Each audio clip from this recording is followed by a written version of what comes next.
The committee will come to order. Would you please take your seats?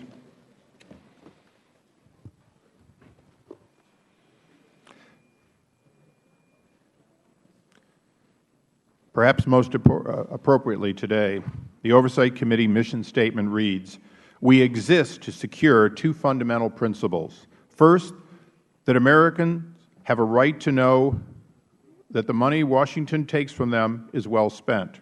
And second, Americans deserve an efficient, effective government that works for them." Our duty on the Oversight and Government Reform Committee is to protect these rights. Our solemn responsibility is to hold government accountable to taxpayers, because taxpayers have a right to know what they get from their government. It's our job to work tirelessly in partnership with citizen watchdogs to deliver the facts to the American people and bring genuine reform to the Federal bureaucracy. This is the mission of the Government Oversight and Reform Committee.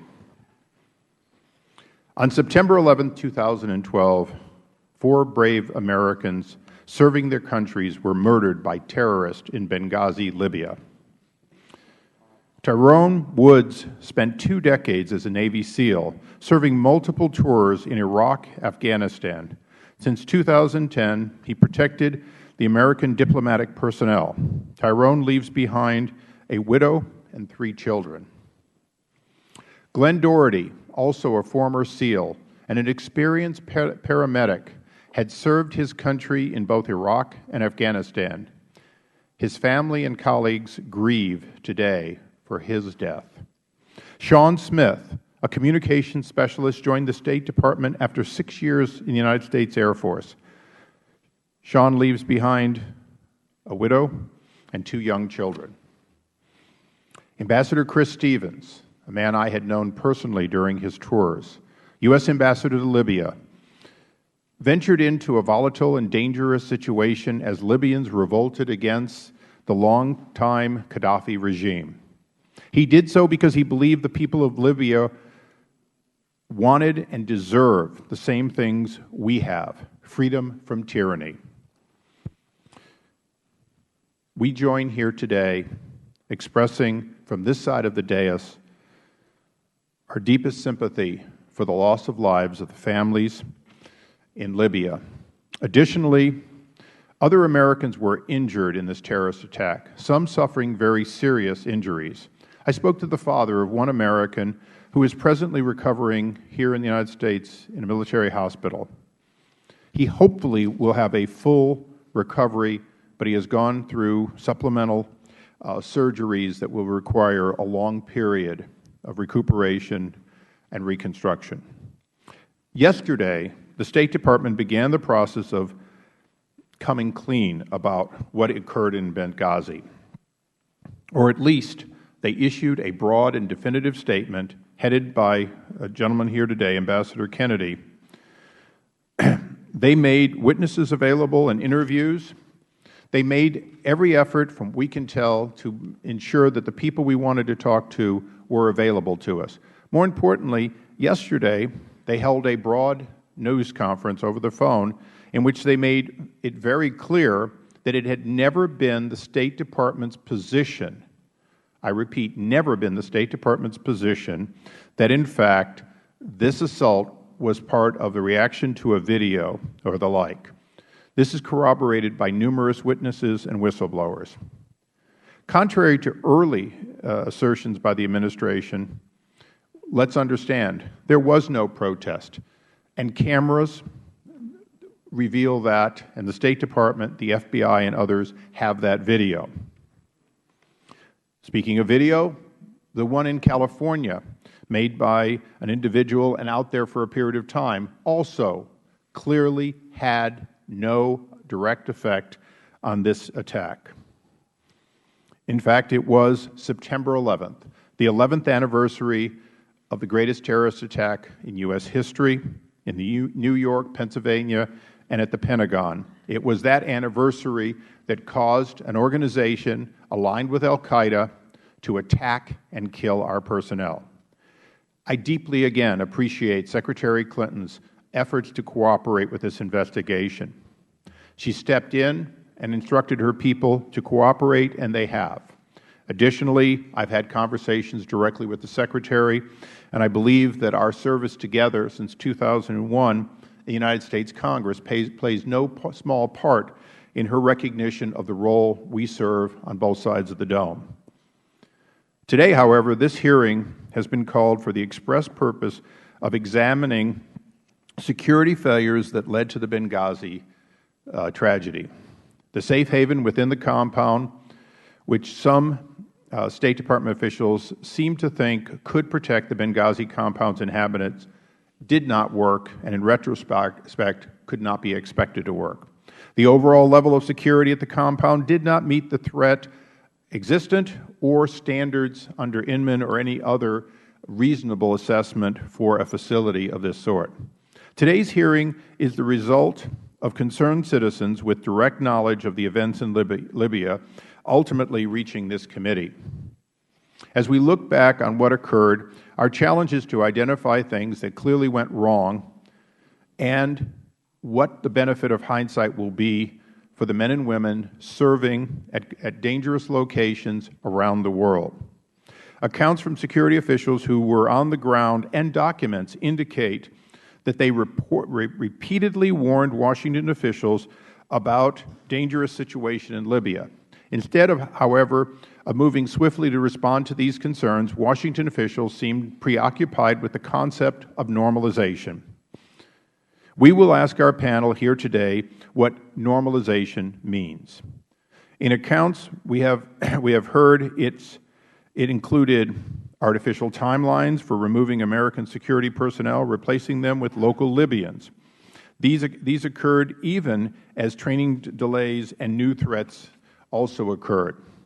This rush toward a reduced presence of U.S. personnel continued even as a bomb blew a 12-foot opening in the wall of this very compound we speak about today. Requests for extensions of more security by the mission in Libya, however, appear to have often been rejected, or even, more deliberately, officials in Washington told diplomats in Libya not even to make them, or as we've had in sworn testimony, if you make them, they will not be supported. We know that the tragedy in Benghazi ended as it did.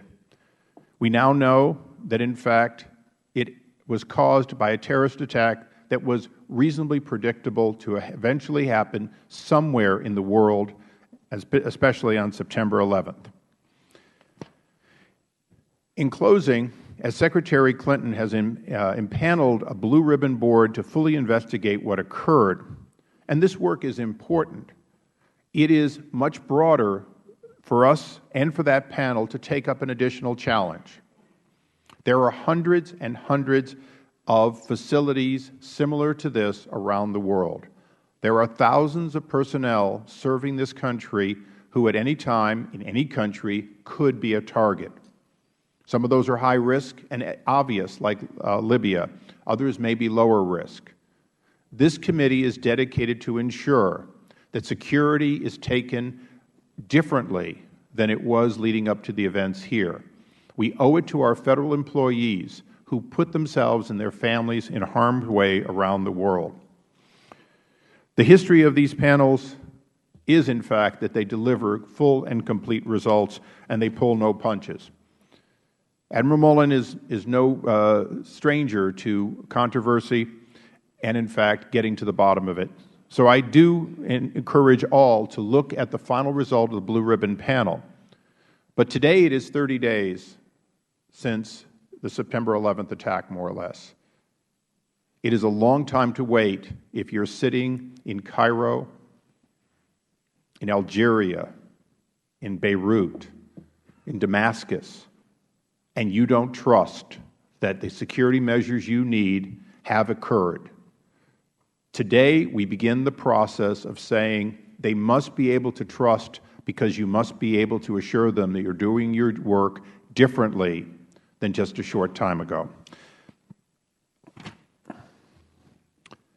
Today, we expect full cooperation from our panel, and we expect to get to the truth. But it will, in fact, be a much longer time before all the facts are known. we do not intend to flesh out all the facts. We intend today, on a bipartisan basis, to ensure that we begin the confidence building for our men and women serving this country around the world, that we will ensure that they be protected, and if anything, protected more than the perceived threat and never less.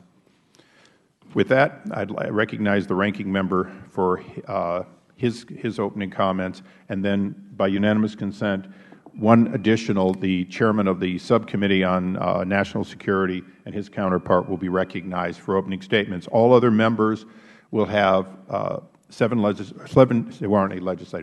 days in order to put their opening statements in the record. With that, I recognize Mr. Cummings. Thank you very much, Mr. Chairman. And let me be very clear. You said that your side of the aisle grieves the loss of our fellow countrymen. It's not just your side of the aisle, Mr. Chairman. It's this side of the aisle in our entire country. We grieve the loss of Ambassador Christopher Smith, Sean Smith, and Navy SEALs Glenn Doherty, and Tyrone Woods. I believe we should conduct a thorough and responsible investigation into the attack on the United States mission in Benghazi. We need to carefully, very carefully, investigate allegations that have been made over the past week, and we need to run them to the ground before we jump to conclusions. We should not be about the business of drawing conclusions and then looking for the facts. Let me start by thanking Secretary Clinton and the State Department for cooperating fully with this committee. They agreed to all of our witness requests. They offered additional witnesses beyond those requested. They promptly organized interviews with Department officials, and they have been collecting documents sought by the committee. Today, there are several specific allegations I would like to ask the witnesses about. For example, to Mr. Eric Nordstrom, a former regional secretary officer in Tripoli, he told the committee there should have been 5 diplomatic security agents in Benghazi. In other interviews we conducted yesterday, we learned that there were, in fact, 5 agents in Benghazi on the day of the attack. Should there have been even more? We will ask him about this, and I hope he'll be prepared to answer that, since there's been so many allegations in the press saying that they were not. And we will ask the State Department for its views as well. Another witness, Colonel Andrew Wood, has said he believes that a military unit stationed in Tripoli should have had its term extended because of security concerns in Libya. Just yesterday, we learned that this team was extended not once, but twice. Should it have been extended a 3rd time? We need to ask, where else was it needed? And were its functions being fully served by others on the ground by the time it left the country? We should listen carefully to these and other allegations. And we should listen just as carefully to the responses. I'm disappointed to say, however, that although the Chairman claims we are pursuing this investigation on a, quote, bipartisan basis, that has simply not been the case. For example, the Chairman concealed the committee's interactions with Colonel Wood until Friday night, when he appeared on national television. The Chairman then refused requests to make Colonel Wood available so we could speak with him, ask him basic questions, and prepare for hearings. We could not even get a phone number. The Chairman has withheld documents that were provided to the committee, which is in violation of the House rules.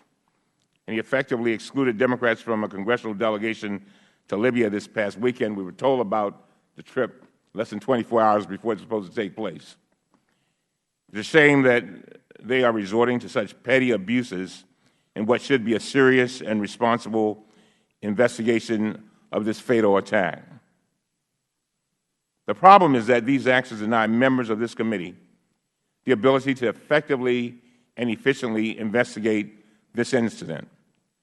The members on this side of the aisle are just as concerned as the members on the other side of the aisle. We each represent about 700,000 each people, too. We want to make sure that all the questions are answered. In contrast, on the Senate side, every member of the Foreign Relations Committee, Democrats and Republicans alike, joined in a bipartisan letter to the State Department requesting information on the attack. So, what do we do today? What do we do today? My goal is to try in some way to put this toxic partisanship behind us and focus on the security of our personnel. Every 2 years, we put our hands up as members of this Congress, and we swear to protect the people of the United States of America. All of us do that. Not just Republicans, not just Democrats, all of us. And those people that we promise to protect are not limited to just the folks that are within our shores and our boundaries of this nation, but those people who go out and put their lives on the line every day for us in foreign lands. The chairman has said that our committee will examine not only the Libya attack, but security at outposts across the Middle East. Mr. Chairman, I fully support this effort. And if that is our goal, we have to examine the funding. The fact is that since 2011, the House has cut embassy security by hundreds of millions of dollars below the amounts requested by the President. The House has done that. The Senate restored some of these funds, but the final amounts were still far below the administration's request, and they were far below the levels we enacted in 2010. Mr. Chairman, I just heard what you said about making sure that we do everything in our power to make sure that this never happens again, and I join you in that statement. And we can do better, and I would like to ask the Chairman to join me in doing so. Mr. Chairman, I ask you to join me in calling on our leaders in the House to immediately consider a supplemental funding bill to restore funding for embassy security that was cut by the House over the past 2 years. According to the Joint Committee on Taxation, we could save $2.5 billion per year just by eliminating the tax break for oil companies. Even Republicans now agree that we should do this, including Governor Romney. We could fully replenish these embassy security accounts with just a fraction of that amount. Restoring our commitment to embassy security could make a real difference to thousands of Americans who serve our country overseas, often in extremely dangerous circumstances, as you, Mr. Chairman, just stated. And I do agree with you. We should act with utmost urgency. Every single moment counts. From this day forward, it is my hope that our committee will thoroughly investigate this matter in a truly bipartisan manner, because our dedicated foreign service personnel and our nation deserve nothing less. With that, I yield back. I thank the gentleman. I might note for the record that I said this side of the dais, which is all of us on the dais relative to all of those in the audience. Mr. Chairman, thank you very much. Thank you. Although you didn't name a particular rule that you say I violated, do you have a rule that you believe I violated? We will provide you with that. We want to get on with the hearing, but I promise you I will provide you with it.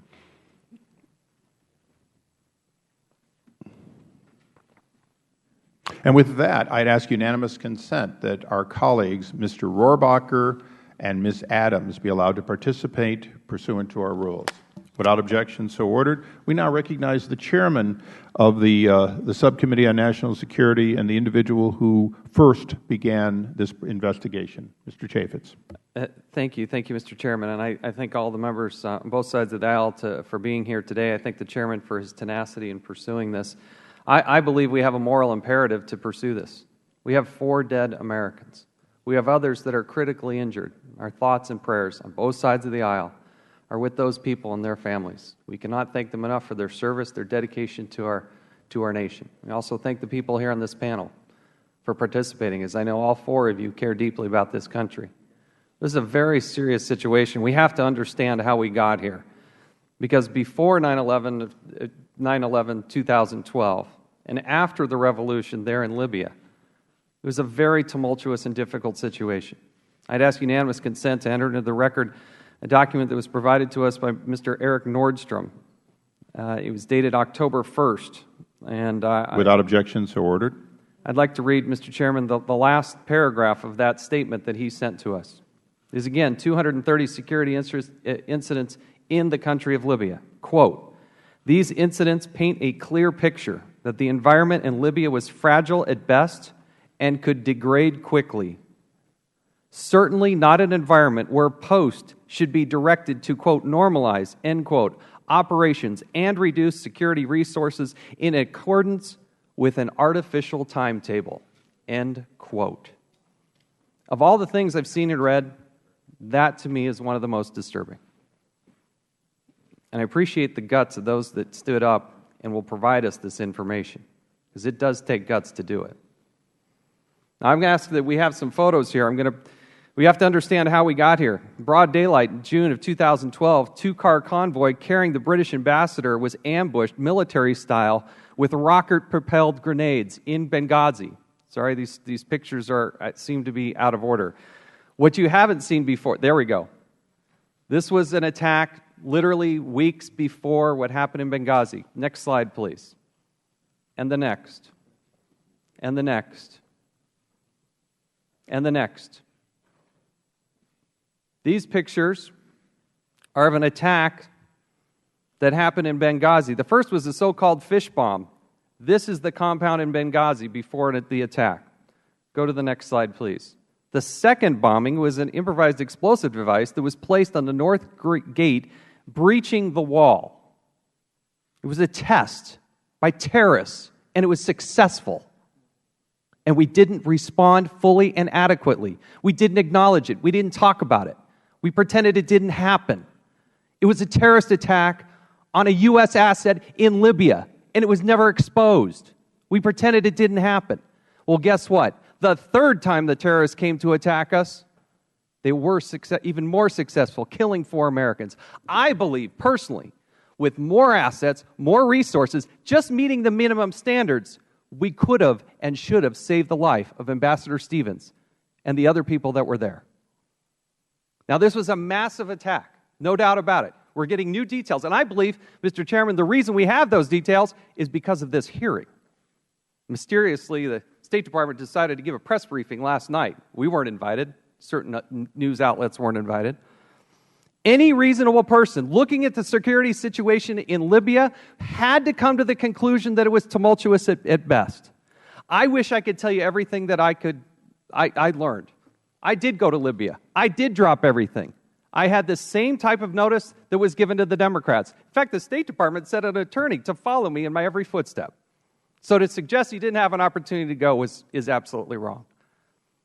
I wish I could share everything that I learned there. But we have to be careful about the sensitive, secure information about sources and methods in a classified setting. I think some of the information that the State Department has shared oversteps some of those bounds. Let us be careful today to not reveal some of that classified information. It's been too hard, too difficult to get basic information. I will tell you, though, that when I was in Libya, good part of the day, never once did a person ever mention a video. Never. And I am fascinated to know and understand from the President of the United States, from the Secretary of State, and from the Ambassador to the United Nations, how they can justify that this video caused this attack. It was a terrorist attack. Let's be honest about it. Mr. Chairman, I appreciate the time. I look forward to this hearing. May God bless those men and women who serve us. I thank you for being here. And let's always remember those who serve this nation. I yield back. I thank the gentleman, and the gentleman is correct. Both sides were informed once we'd gotten clearance for Libya. And with that, we recognize the gentlelady from the District of Columbia for a response. Mr. Chairman, the tragic events in Benghazi point out the hazards of serving our country go far beyond the military. I agree with Mr. Chaffetz that perhaps had there been more resources, we might have had a different result. But I must note that while the Republican budget increases the budget of the Defense Department, it slashes the budget that would have protected these diplomats. The Ambassador, Chris Stevens, and the three others who died were men of unusual courage who died heroically protecting their mission. The best tribute to the ambassador comes from the mourning in the streets that we saw from the citizens of Benghazi and of Libya. It must be said that Ambassador Stevens did something that you rarely see in diplomatic work across the world. In little more than a few months after the Arab Spring, he had already established an entirely new and promising relationship between the United States of America and Libya. What an extraordinary man he must have been. So I thank you, Mr. Chairman, for holding this hearing this afternoon, even in the midst of a campaign. It was and is important to hold a hearing now when memories are fresh. And I certainly want to go on record for thanking the State Department, especially Ambassador Clinton, for what the Chairman says has been the very open cooperation of the Department with this hearing. I want to suggest that when there has been loss of life of this kind in service to the United States, there can be no difference between Democrats and Republicans in desiring a hearing to discover exactly what transpired. That is why I regret that the spirit of bipartisanship and openness that came from the State Department has not occurred here in this committee, that there has not been the sharing of information and witnesses so that both sides could be prepared to question witnesses and find out exactly what has happened. I yield the remainder of my time to Mr. Connolly. I thank my colleague, and I welcome the witnesses here today. I join my colleagues in expressing the desire for a bipartisan inquiry, and I certainly hope that the committee will endeavor to make it genuinely bipartisan. I regret the fact that a trip to Libya occurred with no members of this side of the aisle in attendance. I had the privilege of going with David Dreyer, the Republican chairman of the Rules Committee, to Libya in May. It is an inherently unstable situation. It was then, it is now. It is one we Americans hope will stabilize over time. I certainly hope that today's hearing is not going to be perceived as an effort to exploit a tragedy for political purposes 27 days out from an election. I hope, in fact, it is the down payment of a serious inquiry into how can we make this kind of thing not recur. How can we redouble our efforts to provide security to the brave men and women who serve in our foreign service? How can we make sure that we take a fresh look at the resources required and make sure on a bipartisan basis we're providing them? So no good is done to the security of the United States to politicize this tragedy, and I can't imagine that the late Ambassador Chris Stevens would want us to do that. And so I hope that we will proceed in a bipartisan way and get to the bottom of not only what happened, but what are the forces at work that led to that, far beyond just the issue of what our failures were. What is the nature of the challenge we face in countries like Libya post-Arab Spring? Thank you, and I thank my colleague for yielding. Thank you. I might note that the funding that is currently enjoyed by the State Department was voted bipartisan, one more Democrat voting for the appropriations than Republicans.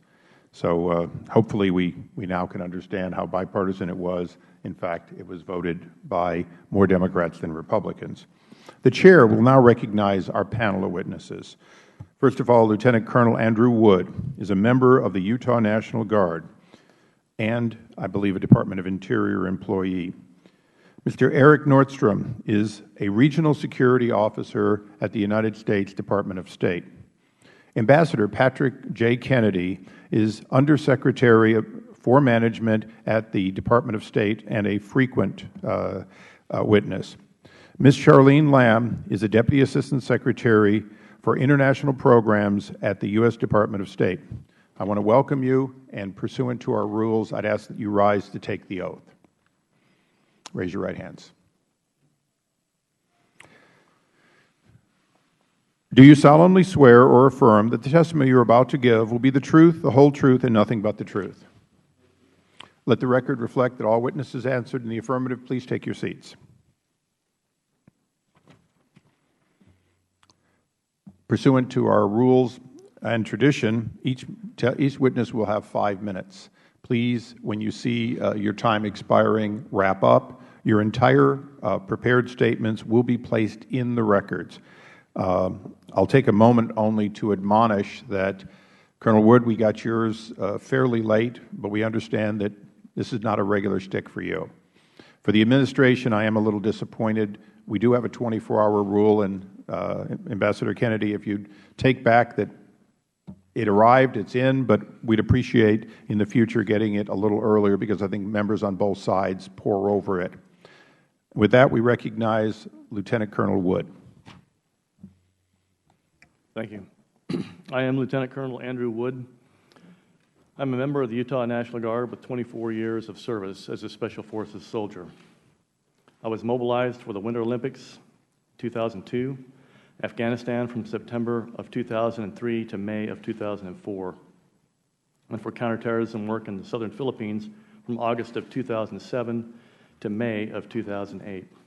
I currently work for the U.S. Bureau of Reclamation as an Upper Colorado Regional Security Officer. I am responsible to Reclamation for a security program that oversees 58 high and significant hazard dams in 5 western states, one of which is Glen Canyon Dam, a national critical infrastructure facility. Upon hearing of the death of Ambassador Stevens, and later the congressional inquiry, I identified myself to my congressional representative staff as a person with intimate knowledge of the security situation prior to the attack. I was subsequently contacted and began a dialogue with staff investigators. I made a personal decision to come forward with information and do not represent DoD or any government agency. I had unique access and placement to many government leaders and agencies while working in Libya. I feel duty-bound to come forward in order to inform and provide a portion of ground truth information. I feel a sense of honor for those individuals who have died in the service of their country. I realize much of my work in Libya was entangled in sensitive government work, and I must be careful not to betray the trust and confidences that have been placed in me. The killing of a U.S. ambassador is a rare and extraordinary thing and requires our attention as a people. As a citizen, I made the determination that this outweighs all other interests and will risk whatever circumstances may result from my testimony. I served as Site Security Team Commander in Libya from 12 February to 14 August of this year, 2012. I was mobilized from the Utah National Guard into Title 10 status and reported to Special Operations Command Africa, SOC Africa, which serves directly under AFRICOM. I was detailed in Title 22 status to the Department of State and assumed command of the SST. The SST element consisted of 16 members.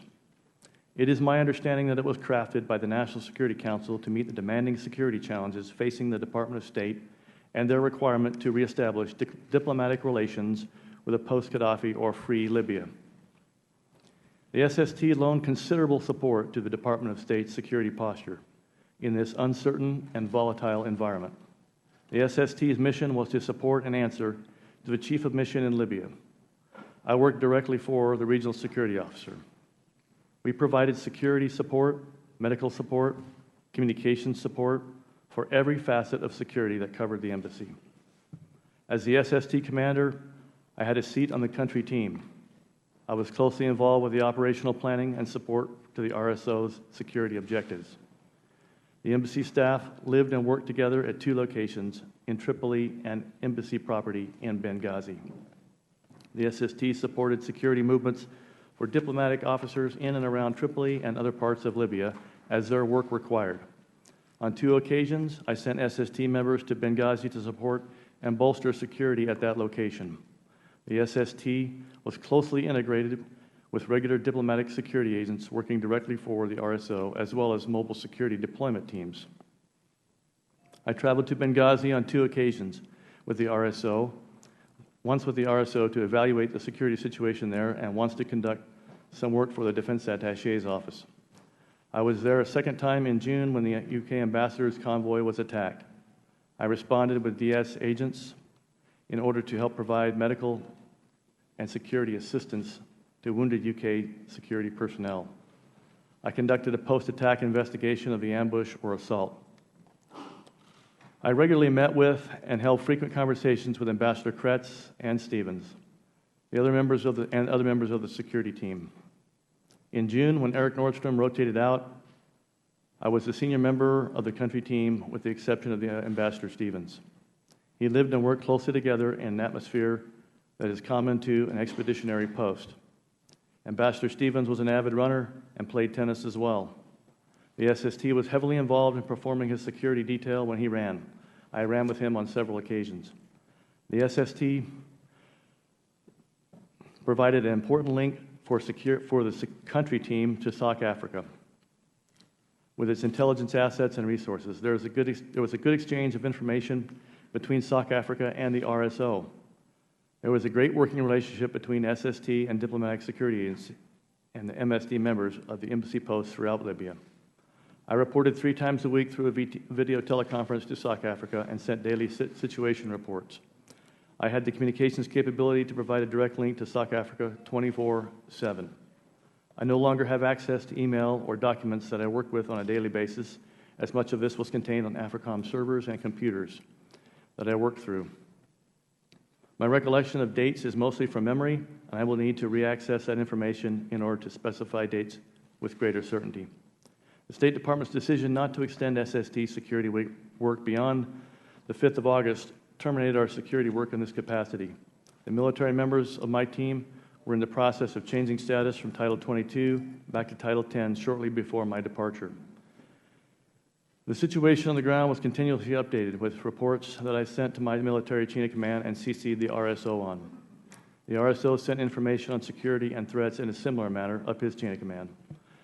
While the sound of gunfire in and around Tripoli subsided from February to April, the situation remained unstable. Libyans struggled with the transitional government that hesitated to make decisions and were forced to rely upon local and tribal militias with varying degrees of loyalty. In late spring, the police were allowed to return to work to help with traffic, but were limited to that only. Fighting between militias was common when I departed. Militias appeared to be disintegrating into organizations resembling freelance criminal operations. Targeted attacks against Westerners were on the increase. In June, the ambassador received a threat on Facebook with a public announcement that he'd like to run around the embassy compound in Tripoli. When I arrived in February, there were 3 MSD teams on the ground. Ambassador Kretz was confronted with having to lose one of those teams and requested an equal number of regular diplomatic security agents. The ambassador struggled with renewing the SST beyond April 5th. That's Ambassador Stevens. The second MSD team was withdrawn shortly after Ambassador Kretz's departure, and the last MSD team was restricted to performing security work only, and limited only to training local guard force members in July.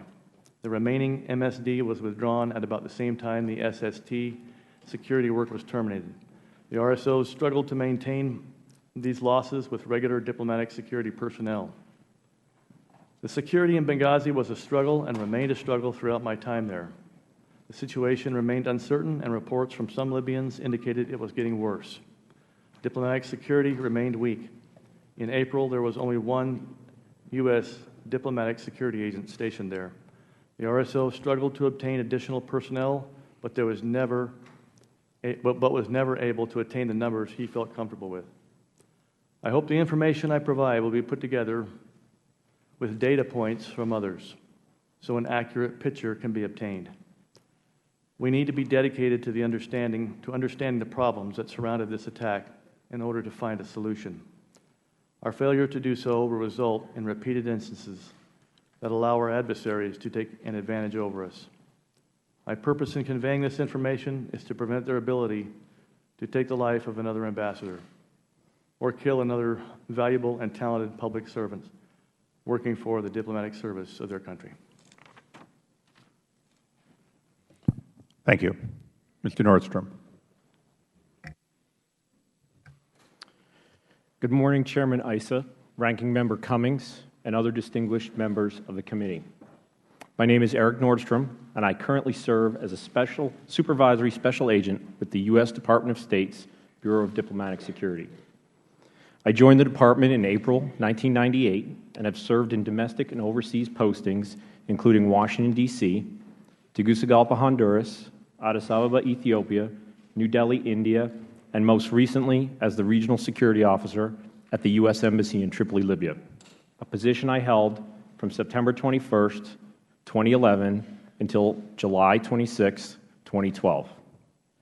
As the Regional Security Officer, or RSO, at the U.S. Embassy in Tripoli, I served as the principal advisor to Ambassadors Kretz and Stevens on security and law enforcement matters. I am here today to provide testimony in support of your inquiry into the tragic events of September 11, 2012, including the murders of Ambassador Stevens, Sean Smith, Glenn Doherty, and Tyrone Woods. I had the pleasure of working with Ambassador Stevens during the final months of my tour in Libya and would echo what many are saying. The loss of Ambassador Stevens is not only tragic for his family and sad for our country, but his death will prove to be a devastating loss for Libya, struggling to recover from its recent civil war. My family and I would like to offer personal condolences to the families of these four patriots who gave their lives in the service of their country. My contribution to our nation's efforts in Libya will prove to be only a small part of a wider effort. There were many of us dedicated to the mission in Libya, both at home and abroad. To my colleagues who served with me and to those who are presently there in the aftermath of this attack, you have your country's sincere thanks and prayers. Let me say a word about the evening of September 11th. I had not seen an attack of such ferocity and intensity previously in Libya, nor in my time with the Diplomatic Security Service. I'm concerned that this attack signals a new security reality, just as the 1983 Beirut Marine Barracks bombings did for the Marines, the 1998 East Africa Embassy bombings did for the State Department, and 9/11 did for our entire country. However, we must remember that it is critical that we balance our risk mitigation efforts with the needs of our diplomats to do their jobs. The answer cannot be to operate from a bunker. Arriving in Tripoli in the midst of the Libyan civil war, it was immediately obvious to me that the post-revolution Libya was a weakened state, exhausted from their civil war and operating under fragmented and paralyzed government institutions. They were barely able to protect themselves from armed gangs, Gaddafi loyalists, or roving militias. As a result, the Libyan temporary government was unable to extend security assets to diplomatic missions in customary ways that we expect around the world. We could not rely on the Libyan government for security, intelligence, and law enforcement help to identify emerging threats or to ask them for assistance in mitigating those threats. In Benghazi, however, the government of Libya, through the 17th February Martyrs Brigade, was able to provide us consistent armed security since the very earliest days of the revolution. Routine civil unrest, militia-on-militia violence, general lawlessness, and surprisingly motor vehicle accidents were the primary threats facing our mission and personnel during my time in Libya. As Colonel Wood noted, in the spring of 2012, we noted an increasing number of attacks and incidents which appeared to target foreign-affiliated organizations. In response to these incidents, we implemented a number of changes to our security posture designed to mitigate those threats and disrupt any planning by would-be attackers. Those efforts included reviewing and practicing our emergency preparedness drills, and most importantly, we reiterated our request at all levels of government for a consistent, armed host nation security force to support the mission. We also requested security staffing and extensions of the DoD security support team. In my opinion, the primary security staffing issue that we dealt with was maintaining U.S. security personnel, whether diplomatic security agents or security support team members, for a sufficient amount of time to enable the full training and deployment of a local bodyguard unit.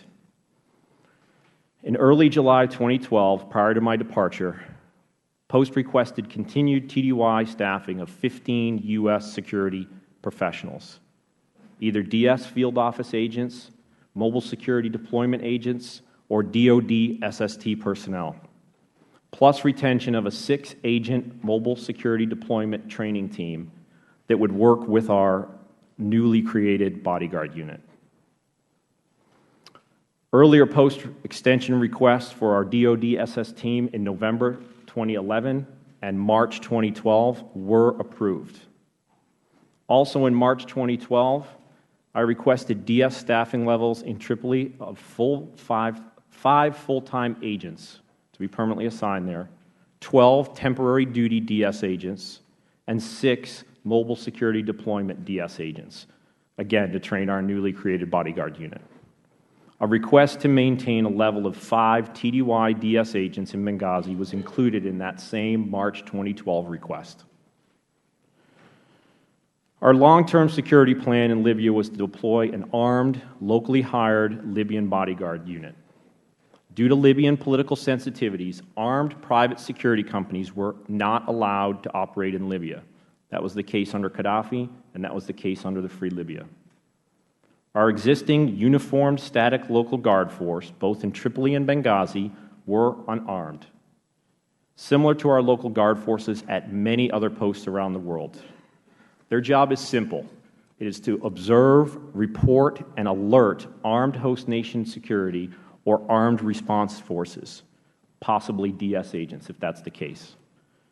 The use of local nationals as armed bodyguards is a routine practice in the department, and we often do so to comply with the local firearms regulations of the host nation.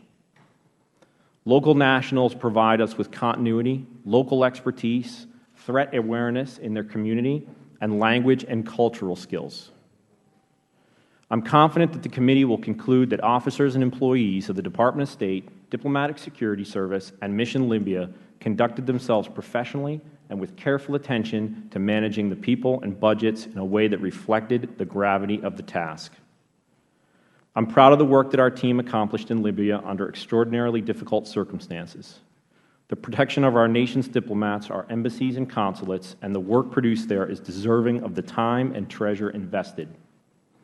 I'm glad to further discuss my experiences and hope it provides beneficial to the committee, the State Department, and my fellow DS agents who are protecting and advancing U.S. interests abroad.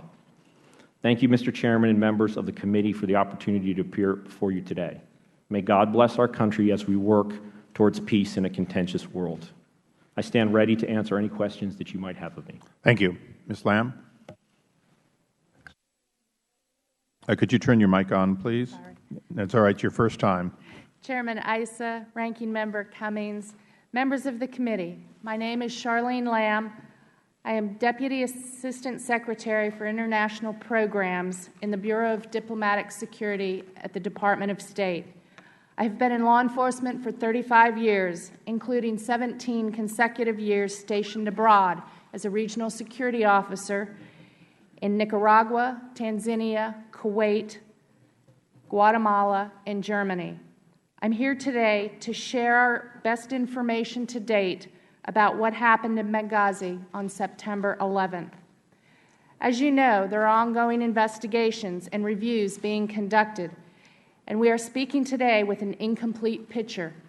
But as this process moves forward and more information becomes available, we will continue to engage closely with Congress.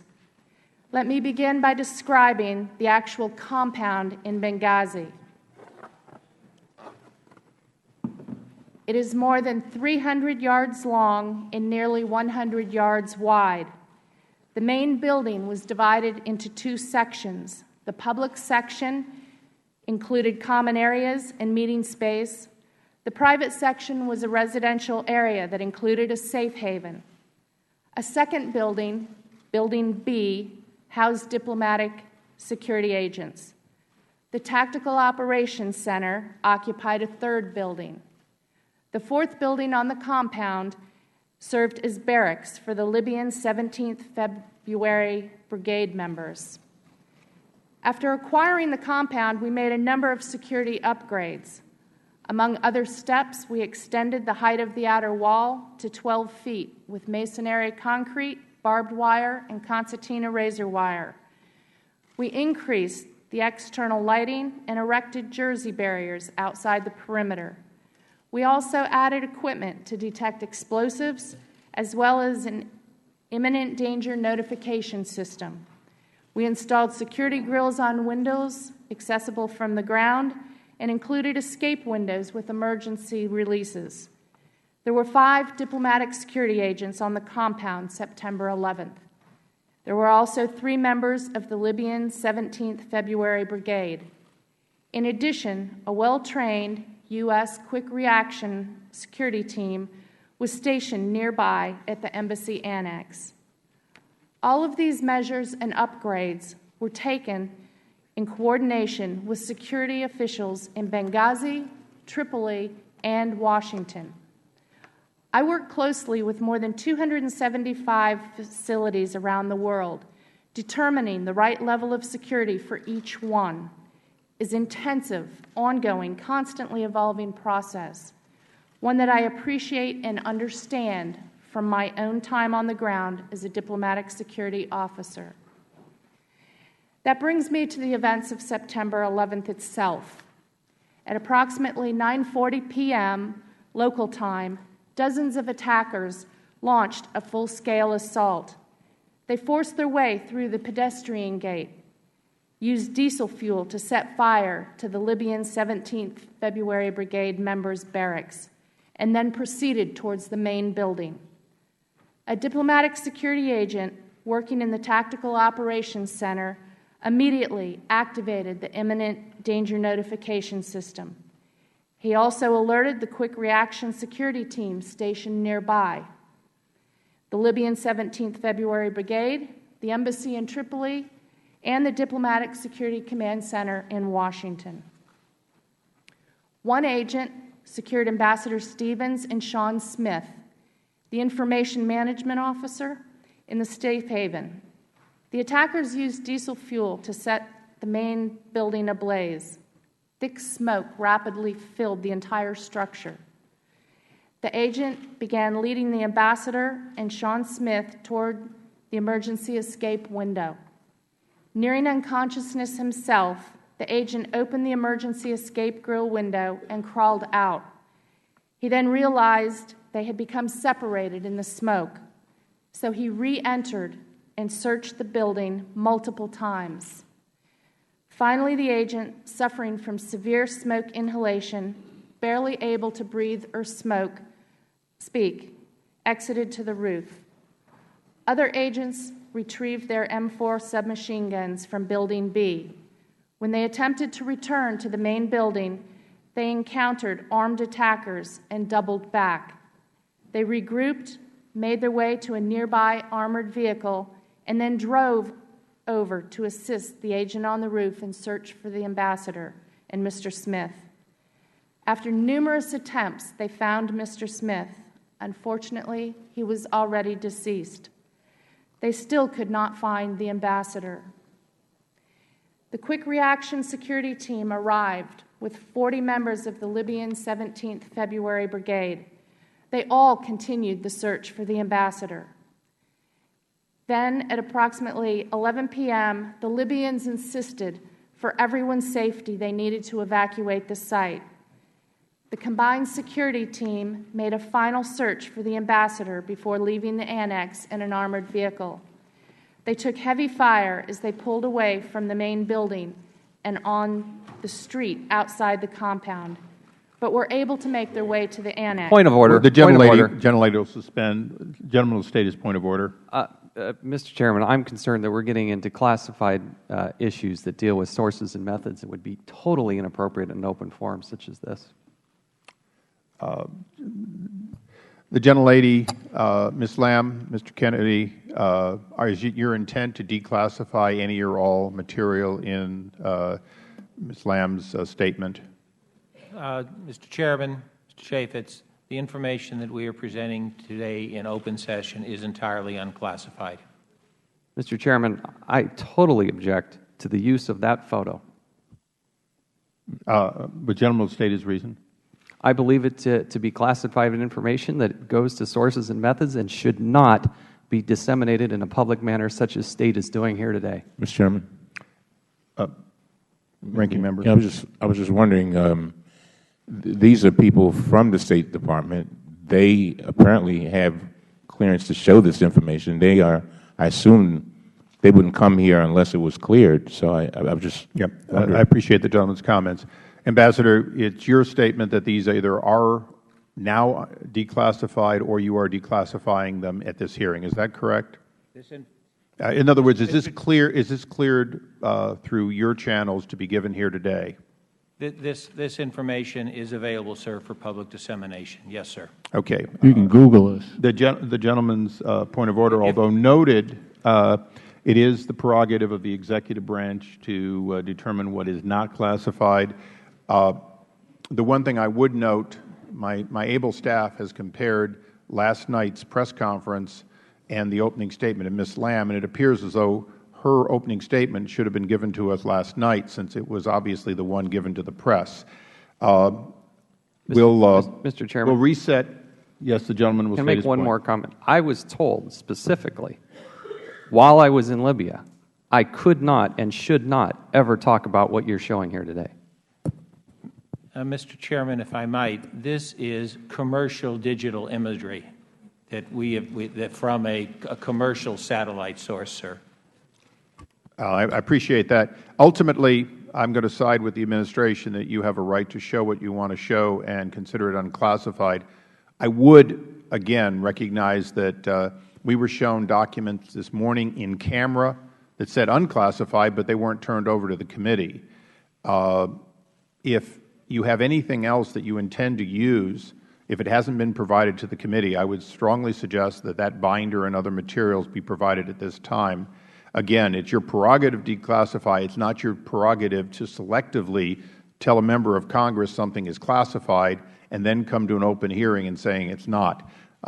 Since Mr. Chaffetz visited with your people that work for you, Mr. Kennedy, Secretary Kennedy, I would ask that you rectify this in the future. The gentlelady may will add. I've ruled that they. I just have a question. Point of order, Mr. Chairman. What is I just have one question, so that we'll be clear, because we don't want any misconceptions. Just, Ambassador, can we get that on Google? This is not a point of order. I want to know. The ranking member is not stating a point of order. Thank you. Please reset it to 2 minutes. If you could finish within 2 minutes, Ms. Lamb, we'd appreciate it. Yes. Gentlelady is recognized. Thank you. In the early morning, an additional security team arrived from Tripoli and proceeded to the annex. Shortly after they arrived, the annex started taking mortar fire. With as many as 3 direct hits on the compound, it was during this mortar attack that Tyrone Woods and Glenn Doherty were killed, and a diplomatic security agent and a quick reaction security team were critically wounded. A large number of Libyan government security officers subsequently arrived and escorted the remaining Americans to the airport. We were then able to confirm reports that the ambassador's body was at the Benghazi General Hospital, and the Department coordinated the transfer of his remains to the airport. Before I close, I would like to say the men and women who risked their lives in the service of our country are heroes. I have served with many of our security professionals around the world. They are my friends and my colleagues, and I trust them with my life. Thank you. I would direct that that chart be taken down.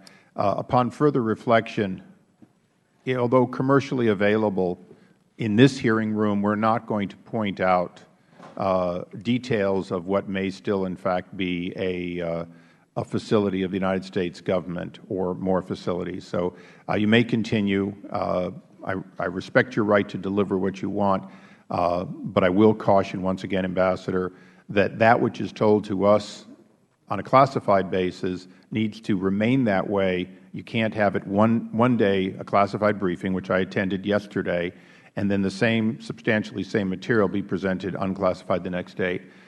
The Ambassador is recognized. Thank you very much. Chairman Issa, Ranking Member Cummings, distinguished members of the committee, I would like to share a few words with you. Quote, Libyans face significant challenges as they make the transition from an oppressive dictatorship to a stable and prosperous democracy. But it is clearly in the U.S. interest, and it will be an extraordinary honor to represent the United States during this historic period of transition in Libya. Those were Ambassador Stevens' words at his confirmation hearing, and they help us understand why he went to Libya, his passion for the country, its people, and the mission. He believed that no challenge was too big or too hard if our national security interest and our values were at stake, and that is what is at stake in Libya. At your request, in the spirit of cooperation, we are here today to do our best to answer your questions, but I ask you to understand that we do not yet know all the answers or results of ongoing reviews. And there may be, as the Chairman has noted, information that is classified and can only be dealt with in classified session. As Secretary Clinton has said, the American people, especially the families who lost loved ones, deserve a full and accurate accounting. We at the State Department are determined to get this right, and nobody will hold us more accountable than we hold ourselves. We lost friends and colleagues, a cross-section of those who put their lives on the line every day in the inherently dangerous work of diplomatic service to our nation. The Secretary has already appointed an Accountability Review Board and has begun working to determine whether our security systems and procedures were appropriate in light of the threat environment, whether they were properly implemented, as well as any lessons that may impact our work around the world. The Secretary has asked it to work as quickly and transparently as possible without sacrificing diligence and accuracy. This is a complicated review that will take time as we will learn more about what happened, and thus we are better able to assess the information we have. Until then, it is an incomplete picture, and as a result, our answers today will also be incomplete. No one in the administration has claimed to know for certain all the answers. We have always made clear that we are giving the best information we have at the time, and that information has evolved. For example, if any administration official, including any career official, were on television on Sunday, September 16th, they would have said what Ambassador Rice said. The information she had at that point from the intelligence community is the same that I had at that point. Clearly, we know more about today than what we did on September after the Sunday, September 16th, after the attack. But we will continue consulting with you throughout this process.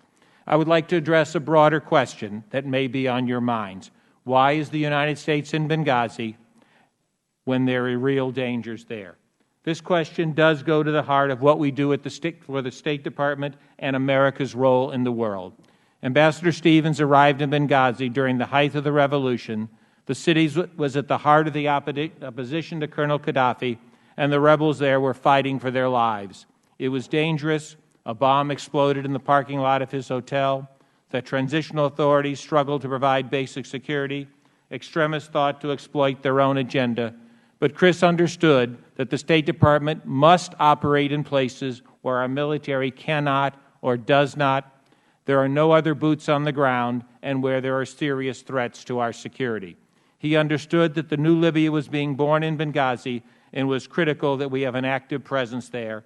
That is why Ambassador Stevens stayed in Benghazi in those difficult days and returned as ambassador as the Libyans began their difficult transition to democracy. He knew his mission was vital to our interests and values and was an investment that would pay off in a strong partnership with a free Libya.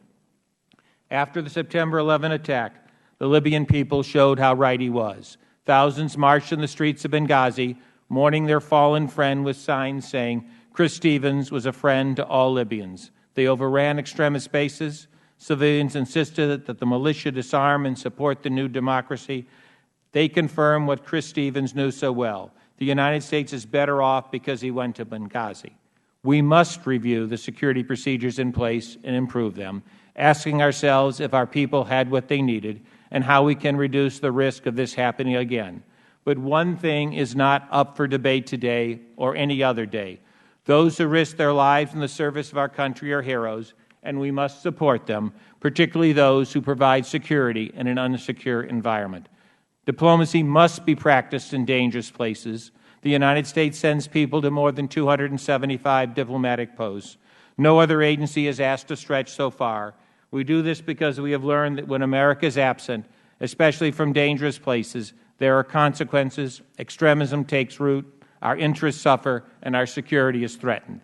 As the Secretary says, leadership means showing up. That is what we do. That's how we protect this country and sustain its global leadership. We can and we will reduce the risk to those who serve, but no one can eliminate it. Our facilities must be protected, but not all are fortresses. I want to be clear. We regularly assess risk and resource allocation, a process involving the considered judgments of experienced professionals on the ground and in Washington, using the best available information. The assault that occurred on the evening of September 17th, however, was an unprecedented assault by dozens of heavily armed men. We must continue deploying our diplomats and development professionals to dangerous places like Benghazi. There is no alternative. As the Secretary has said, we will not retreat, we will keep leading, and we will stay engaged everywhere in the world. All of us in the State Department will honor our fallen colleagues by continuing their work with the same purpose and resolve they demonstrated. Mr. Chairman, thank you again for this opportunity. The Congress is a crucial partner in providing diplomatic security, so I look forward to working with you and the members of this committee to continue providing America's diplomats with the support and resources needed to carry out their important work. Thank you, sir. Thank you. Ambassador Kennedy, yesterday you made a significant press announcement. I want to ask you a couple of questions. This morning, and only this morning, we were shown, our staff was shown a book, a binder, in camera. The documents in that book all indicate unclassified. Are you prepared to deliver those documents to us at this time? Mr. Chairman, my understanding is that we did make information available to the committee both last night and this morning, and we have that material still here. We would be glad to meet with the committee or committee staff afterwards. No, we want it for this hearing. The information, when looked at in camera, was unclassified, but in fact, perhaps embarrassing. Will you make that information available at this time so I can circulate it to all the members on the dais? Mr. Chairman, the information, while individual pieces may be unclassified, the totality of the information is such that it must be considered to be restricted, and the context is all important. I agree with you. And with that, I now move that the unclassified document of September 11, 2012, appearing above the signature of the ambassador, be placed in the record. Without objection so ordered, the staff will distribute it. Give me the additional ones. Additionally, I move that, oops, that's September 11th again. I move that the document of March 28, 2012 be placed in the record. Without objection so ordered. Additionally, and these will have to be printed, the document of August 2, 2012 from the ambassador and of July 9, 2012 be placed in the record. Without objection so ordered. Mr. Chairman? Yes? Just so that we'll be clear, you already have the documents? I just want to be clear. That's okay. In real time, a whistleblower has provided us with some of these documents. we confirmed that these documents are similar to the documents being, or identical to documents being withheld. It is the determination of the Chair that these documents were responsive, unclassified, and appropriate for discovery. Mr. Chairman, I was just asking if you already had the documents. Well, if you'll notice, I'm looking at one on an iPad. You already have them. Okay, that's all I asked. Now, we do have them, and others. So they will be circulated to both sides? To both sides, of course. Thank you. They are now documents of this hearing and of this. And before I do my opening statement, or before I do my questioning, Ambassador, I don't like doing this. But ultimately, the cooperation we received has caused individuals to say things which are consistent with these documents which are being withheld. And since the documents are unclassified, we can reach no other conclusion but that they're inappropriate. And quite frankly, after my years in the military and my years on the Hill and my years on the Select Intelligence Committee, to say that a broad array of unclassified documents somehow in totality makes classified is to make everything you do unavailable to the Congress. With that, we'll begin the clock. Mr. Nordstrom, you've done a lot of things that I appreciate in communication. October 1st, you sent a statement, an email to Mr. Chaffetz. He read it in his opening statement. Do you stand by that statement? I do. That was a response, again, as a follow-up to our meeting on the same day, where we discussed a number of documents that you were interested in getting, specifically the list of incidents that we had discussed. In that statement, basically what you were saying is there wasn't sufficient resources provided considering the escalating, the coming together of what could have and turned out to be a catastrophic attack. Would that be a fair paraphrasing of what you said? That was one of the main reasons I continued to ask for those resources, yes. Now, we had an informal meeting with you, bipartisan meeting. In that, you relayed something I think is very important. I asked you about Ambassador Stevens, a very skilled career diplomat, and how he dealt with threats related to security. And you told me, I'm paraphrasing, that, for example, when there was a perceived threat in his running, he ceased running. Then, when both you and Colonel Wood were able to come up with an acceptable way that he could continue by varying where he went and so on, he ran again, but only ran again under your authority and your recommendation. Is that correct? That's correct, Chairman. And I think I asked you, was he a compliant officer? Did he do what you thought when you recommended it, or did he chafe at any time over what you thought was best for his security? At no time did I have any concerns raised to me by Ambassador Stevens. Colonel Wood and I, senior member of the Mobile Security Deployment Team, routinely met with him and discussed general threats, but also specific concerns that we might have about his schedule, his routine, and his meetings. As I noted in that informal hearing, one of the specific threats that we had received that was referenced this morning was a threat that was posted to Facebook. We came across that threat as a result of Senator McCain coming out to post to review the elections that were held in early July. Okay. There had been some postings about that, but my point of it is that he was absolutely responsive and he deferred to what our concerns were. Thank you. Ms. Lamb, yesterday you told us in testimony that you received from Mr. Nordstrom a recommendation but not a request for more security, and you admitted that, in fact, you had previously said that if he submitted a request, you would not support it. Is that correct?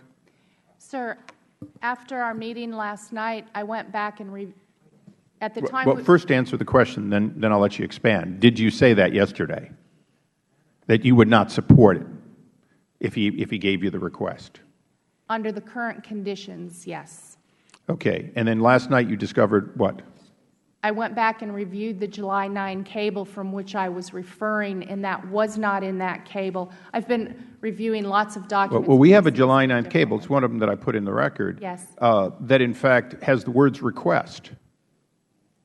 It doesn't meet your standard of perhaps what you call a formal request. You described that, but it does request more assets.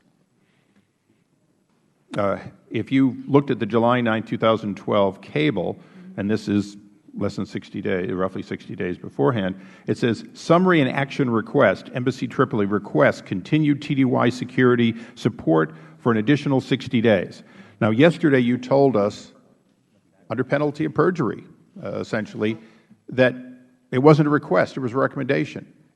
Does the word request mean request, and are you prepared to say today that they requested these assets above and beyond what they had on September 11th, rather than that they simply recommended? Sir, we discussed that there was no justification that normally comes with a request. That cable was a very detailed and complex cable outlining what right. Well, we've now read that cable, and you're right, it is detailed, and in several more places it expresses concerns. The September 11th cable from the now deceased ambassador expresses current concerns on that day. Repeatedly in the cables that were denied to us, what we see is people telling you that al-Qaeda-type organizations are coming together. Now, the problem I have is that the State Department is basically saying, Mr. Nordstrom didn't do his job. He didn't make a formal request with justification. The ambassador didn't do his job. He didn't make a good enough case. And that's what you're standing behind here today, in addition to saying, well, there were 5 people there, therefore. An embassy, or a compound owned by us and serving like a consulate, was in fact breached less than 60 days before, approximately 60 days before the murder of the ambassador in that facility. Isn't that true? Sir, we had the correct number of assets in Benghazi at the time of 9/11 for what had been agreed upon. Okay, my time has expired. To start off by saying you had the correct number and our ambassador and 3 other individuals are dead and people are in the hospital recovering because it only took moments to breach that facility somehow doesn't seem to ring true to the American people.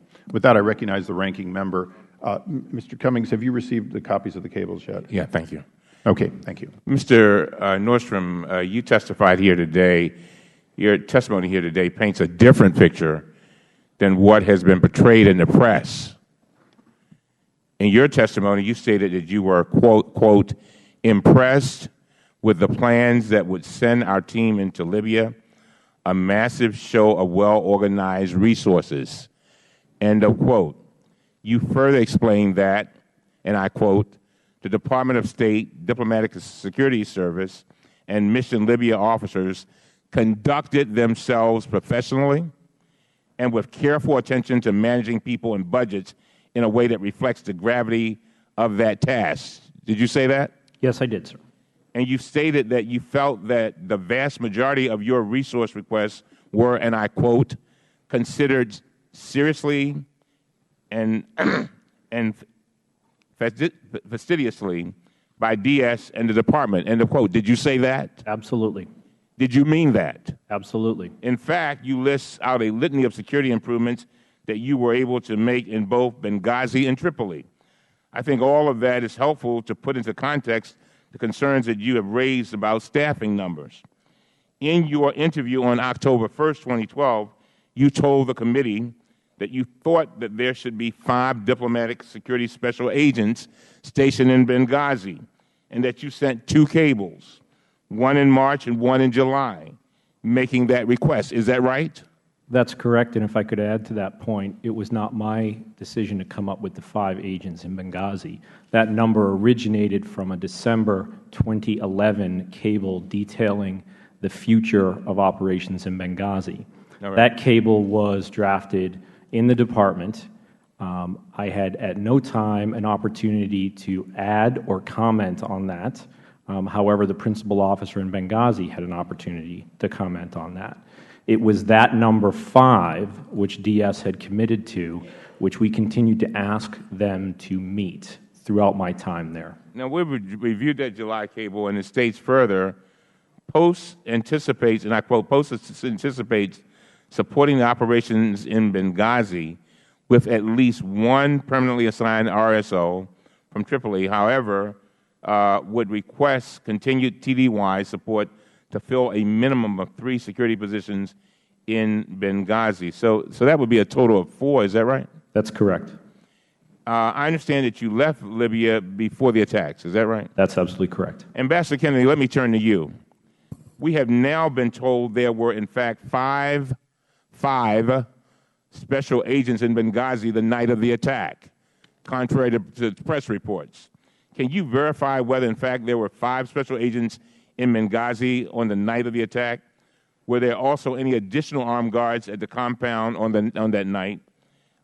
Could you answer those 2 questions, please? Yes, sir. There were 5 diplomatic security special agents on the compound the evening of September 11th, and there were 3 additional armed security personnel provided by the government of Libya. Now, Agent Lamb, how do you respond to concerns that you failed to respond to requests for additional special agents in Benghazi? You know that's a serious charge there. Yes, sir. And we've evaluated that. I've evaluated it both with Eric Nordstrom and with a senior RSO that spent TDY time there as well. I asked them to do a serious assessment of the numbers that were needed there.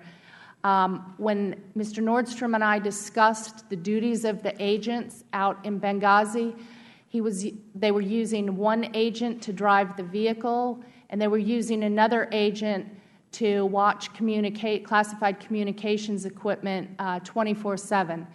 So these are not normally duties that are assigned to DS agents. So I asked Eric to review that, and then when Renee Crowningshield, another RSO, went to Benghazi, was also asked to review the numbers. And Eric worked closely with post management, asked them to hire a driver, and we hired a driver, trained a driver, and then the driver took the place of what the DS agent was doing. And then they came up through technical security means a way around the need to have the 24/7 coverage. One last question. When the ambassador traveled to Benghazi before the attack, could the security team in Tripoli have sent additional agents with him if they thought it was necessary? Absolutely. Very well. Would the gentleman yield? Yes. Were any of those 5 DS agents that were there from Tripoli that come down with the ambassador? 2 had traveled with the ambassador. Okay, so for the record, there were 3 there, and 2 happened to be there because the ambassador was there. That's not the same as 5 being in Benghazi ordinarily. No, sir. So if in an ordinary course it had been 5, there still would have been 2 more coming down with the ambassador for a total of 7. But Post had agreed that 3 was a sufficient number to have on the ground. So just one question. Of course. So, Mr. Nordstrom, the cable we talked about asked for 4 agents, not 5. Is that right? If you could just clarify which cable. As I said, I sent a number of requests back by The July cable. July 9th, Yes. It asked for 4, not 5. It asked for a minimum of 3, and our plan was, at the time, we had 3 full-time, permanently assigned agents in Libya, myself and 2 assistants. So even so, there were 5 on the night of the attack. Is that right? That's my understanding, although I was not there. So. All right. Thank you. Thank the gentleman. We now recognize the former chairman of the full committee for his questions. Mr. Burton. Thank you, Mr. Chairman. Mr. Kennedy, right after the September 11th attack, you were up here on Capitol Hill giving a briefing to aides, and you indicated, and in fact you said that this appeared to be a terrorist attack. Do you stand by that? What I said, Mr. Chairman, is that I wasn't former chairman, Mr. Burton, sir. Huh? I am Once a chairman, always a chairman. Yeah, right. The question I recall being asked was that was this a premeditated attack? And I responded to that I am not prepared to render a formal opinion on whether or not it was premeditated, but I thought it involved a degree of complexity that was significant. Well, according to people who were there, you called it a terrorist attack. Oh, That was in a separate statement. Yes, sir. I said it was that's all I wanted to know. Yes, sir. That's all I wanted to know. Absolutely. Okay. Because today, as I listen to people, and you, Ms. Lamb, have said, you have described these attackers in a number of ways, but you don't mention terrorists at all. Why is that? I mean, the compound had been attacked once before and breached, and these people had all these weapons, projectiles, grenades, all kinds of weapons. Why would you call this anything but a terrorist attack? And why do you call them attackers? Sir, I have just presented the facts as they've come across. I am not making any judgments on my own, and I am leaving that. Okay, well, let me ask you a couple of other questions. There were 16 troops that were there at that compound, and they requested them to be kept there. And they sent a suggestion to you that they be kept there, and then you responded saying that if that was presented to you, you would not accept that. Was that your sole decision? Sir, they were not in Benghazi. They were in Tripoli. I just want to make sure that we're... I understand. Go ahead. And when the cable came in where RSO Nordstrom laid out all of his staffing requirements and needs, I asked our desk officer to go back and sit down with him, or through emails and telephone conversations, to work out all the details and line up exactly how many security personnel, armed security personnel, did he need. Okay, well but you did not agree with that assessment that they needed those there. No, sir. We had been training people, No, I just want to know. Libyans. Did you or did you not say that if that was presented to you, you would not accept it? He was posed... Did you or did you not say... Yes, sir. I said that personally I would not support it. Okay. Now, he could why request is that? Why is that? Because you knew about all these other attacks that had taken place. There had been 12, 14. We had been training local Libyans and arming them for almost a year. Okay, well, let me just interrupt and say that the local Libyan militia that was there, many of them supposedly were told by friends and relatives that there was going to be an imminent attack on that compound, and so many of them left. Yes. They didn't want to be involved in the attack. Sir, wait. Okay. Yeah. Sorry. So I don't understand why you would say that out of hand that you don't think those 16 troops should be there. Sir, with due respect, they're in Tripoli. They were not in Benghazi, and it would not have made any difference in Benghazi. Mr. Nordstrom, do you care to comment on this? As Das Lamb indicated, beginning in about January, February timeframe, I had a number of conversations with Das Lamb, with the regional director for Near Eastern Affairs, and also the desk officer for Libya itself. And a lot of those discussions were specific to determining what exactly our personnel needs were. Looking at metrics, looking at what the duties would be that these personnel would be doing, be it DOD sourced or Department of State sourced.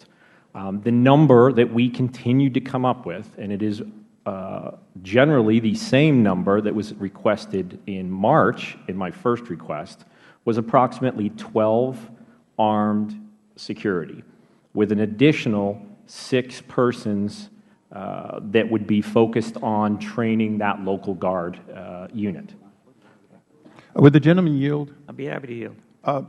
Isn't it true, we had this in a testimony by the other RSO yesterday from Benghazi, that they'd have as much as 30% turnover per month in these people they were training, that in fact you were not getting, if you will, good career people to come in, but in fact had very high turnover both in the unarmed and to a lesser extent in the armed portion of the training? We had, just in terms of a point of a clarification, we did have, the guard force was somewhat confusing. In Tripoli, the guards that we employed were directly hired by the embassy. They were. I'm only speaking of Benghazi. Okay. Those were subcontracted. The decision to go with a contractor, Blue Mountain, was largely based on our concern of how long we would be in Benghazi. We were concerned that if we retained or brought on board full-time employees, we would have to then find a position for them if that post ever went away. So yes, it's my understanding that there was a very high turnover with those people. In terms of the armed security that were there the 17th February, it was a core group that stayed there largely for the duration. The gentleman's time has expired, but Colonel Wood, if you want to finish up on anything that's responsive, that'd be fine.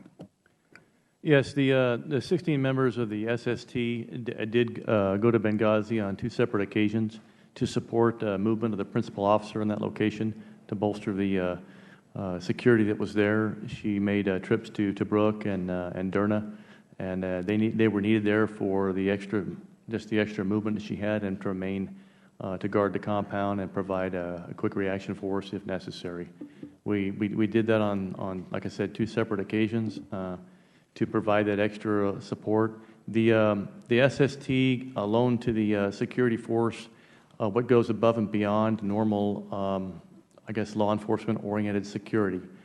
These individuals were familiar and carried larger caliber, better weapons, and the tactics they would employ would be to counter a military-style attack. Thank you. Ms. Norton? Thank you, Mr. Chairman.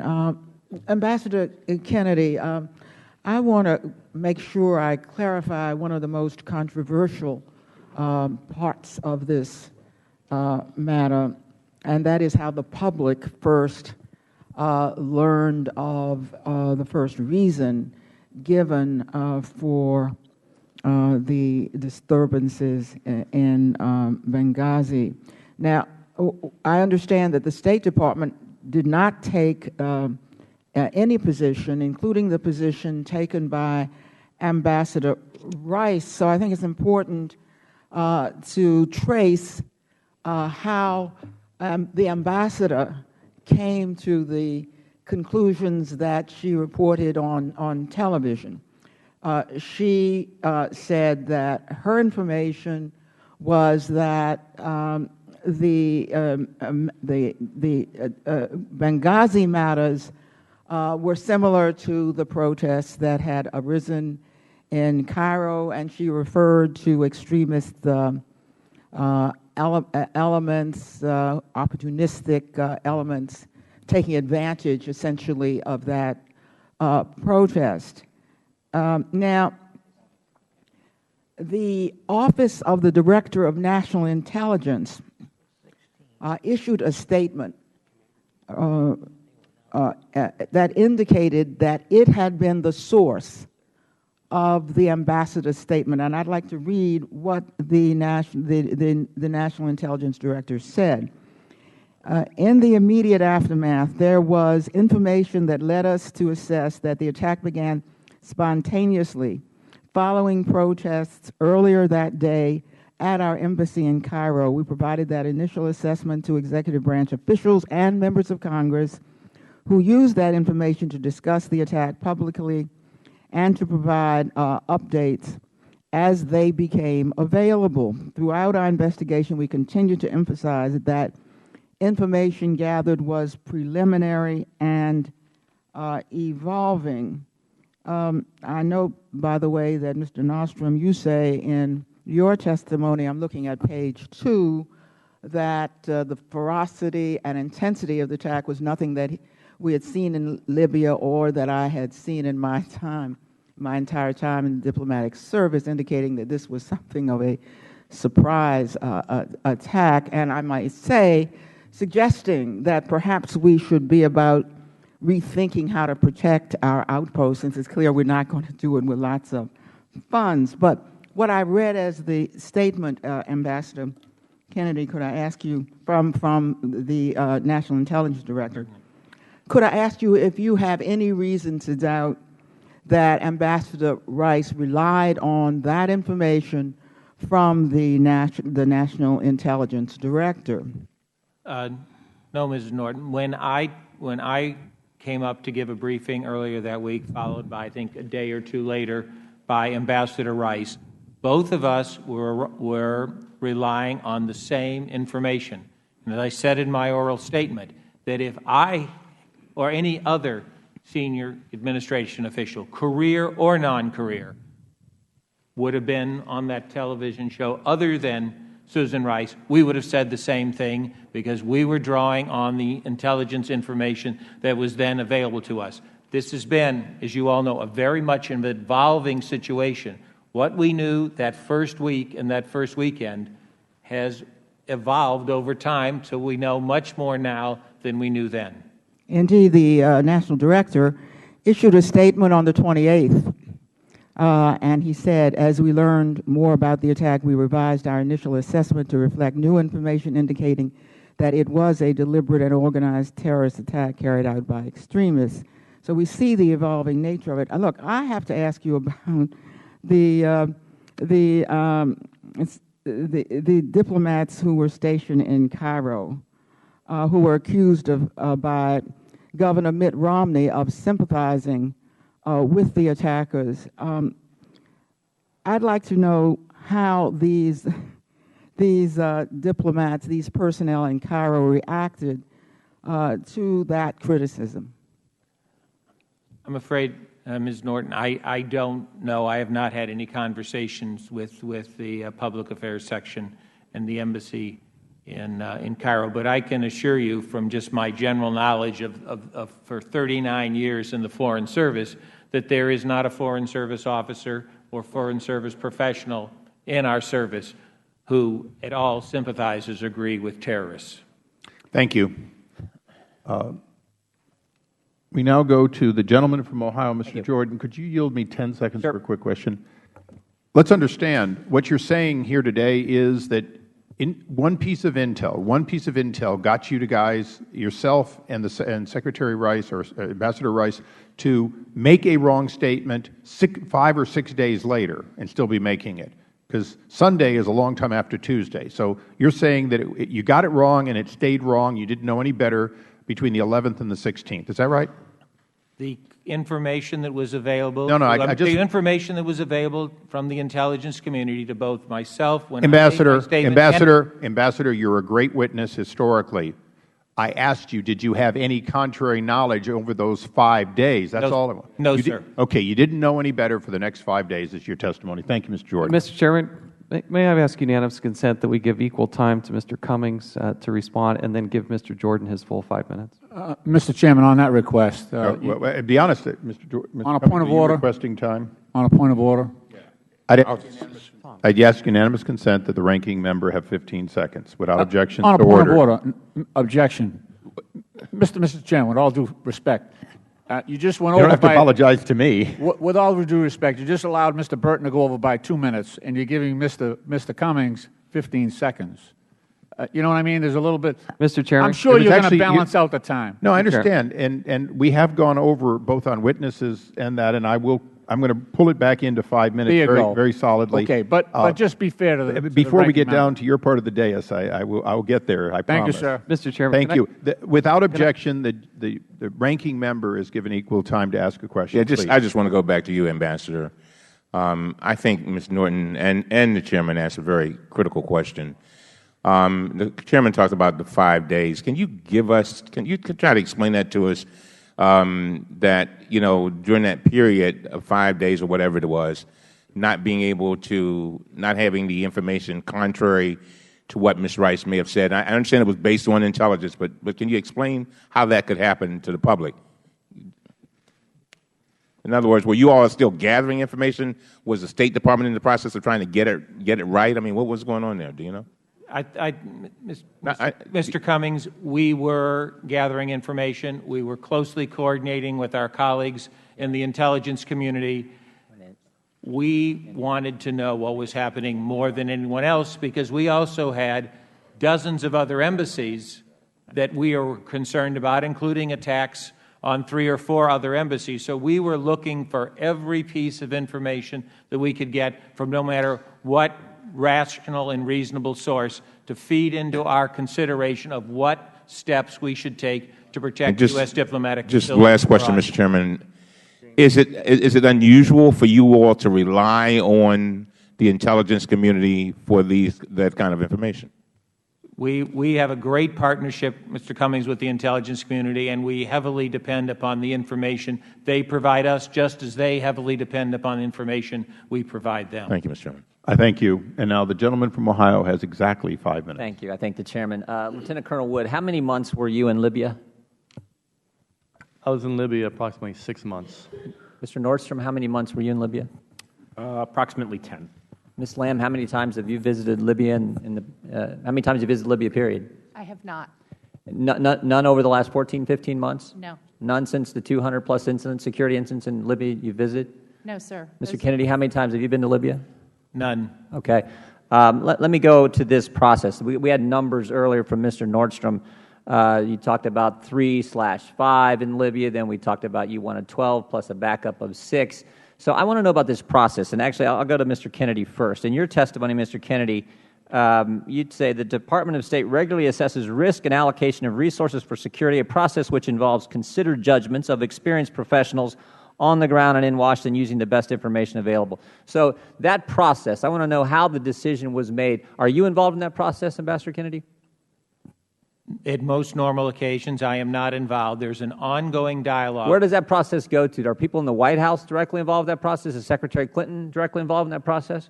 If there are disagreements between the post in the field and the diplomatic would you classify what took place here as a disagreement based on what Mr. Nordstrom and Mr. Wood have testified to, what Ms. Lamb has said? No, sir. This didn't reach the disagreement level? I would describe it as a dialogue between the post and diplomatic security. So this didn't reach a level where you needed to weigh in, or someone higher needed to weigh in? No, sir, it did Anyone not. at the National Security Council, No, anyone sir. weigh in there? No, sir, it did not. Okay, Mr. Nordstrom, let me turn to you then. I want to know, in the email that Congressman Chaffetz referenced earlier, the interview you had with Congressman Chaffetz and Chairman Issa back on October 1st, you stated this is not, quote, not an environment where posts should be directed to normalize operations and reduce security resources in accordance with artificial timelines.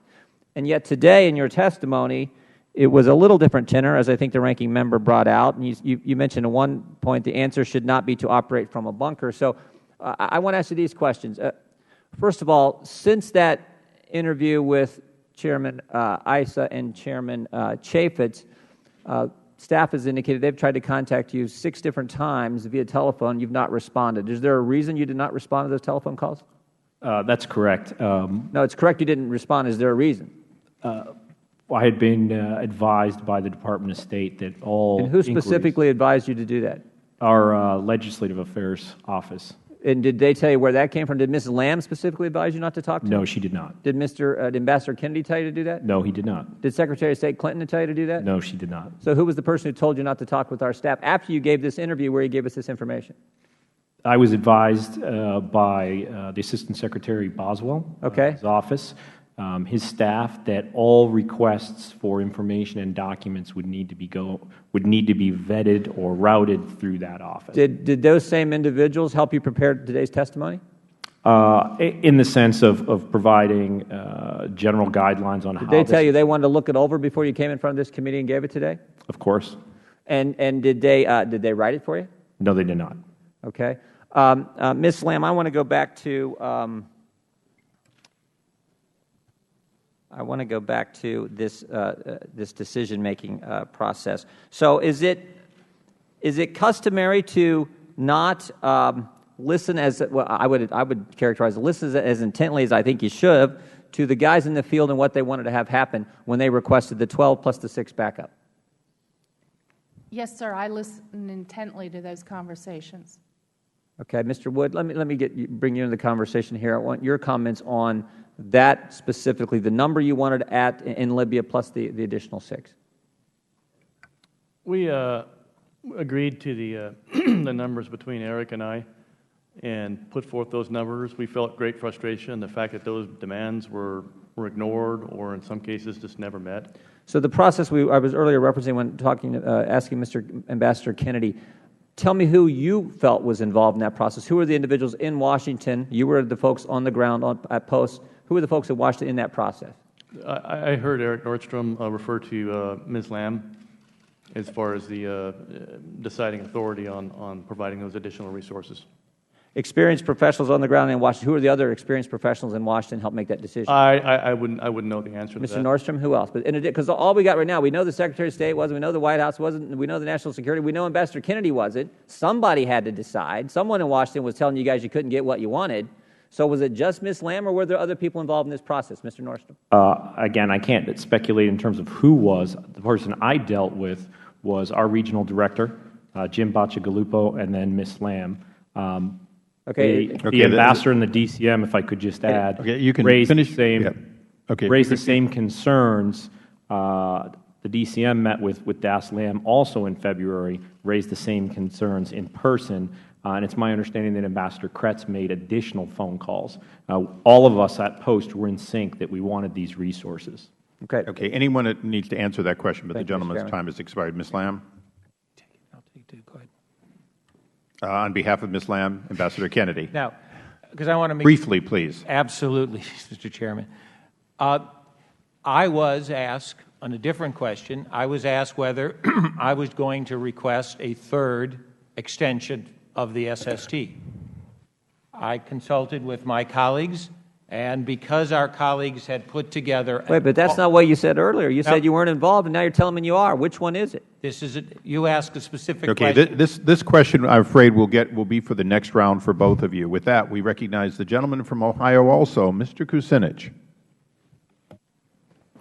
Thank you very much, Mr. Chairman. Mr. Kennedy has testified today that U.S. interests and values are at stake in Libya, and that the U.S. is better off because we went to Benghazi. Really? You think that after 10 years in Iraq and 11 years in Afghanistan, that our country, that the U.S. would have learned the consequences and the limits of interventionism? You would think that after trillions have been wasted on failed attempts at democracy building abroad while our infrastructure crumbles at home, Congress and the administration would re-examine priorities.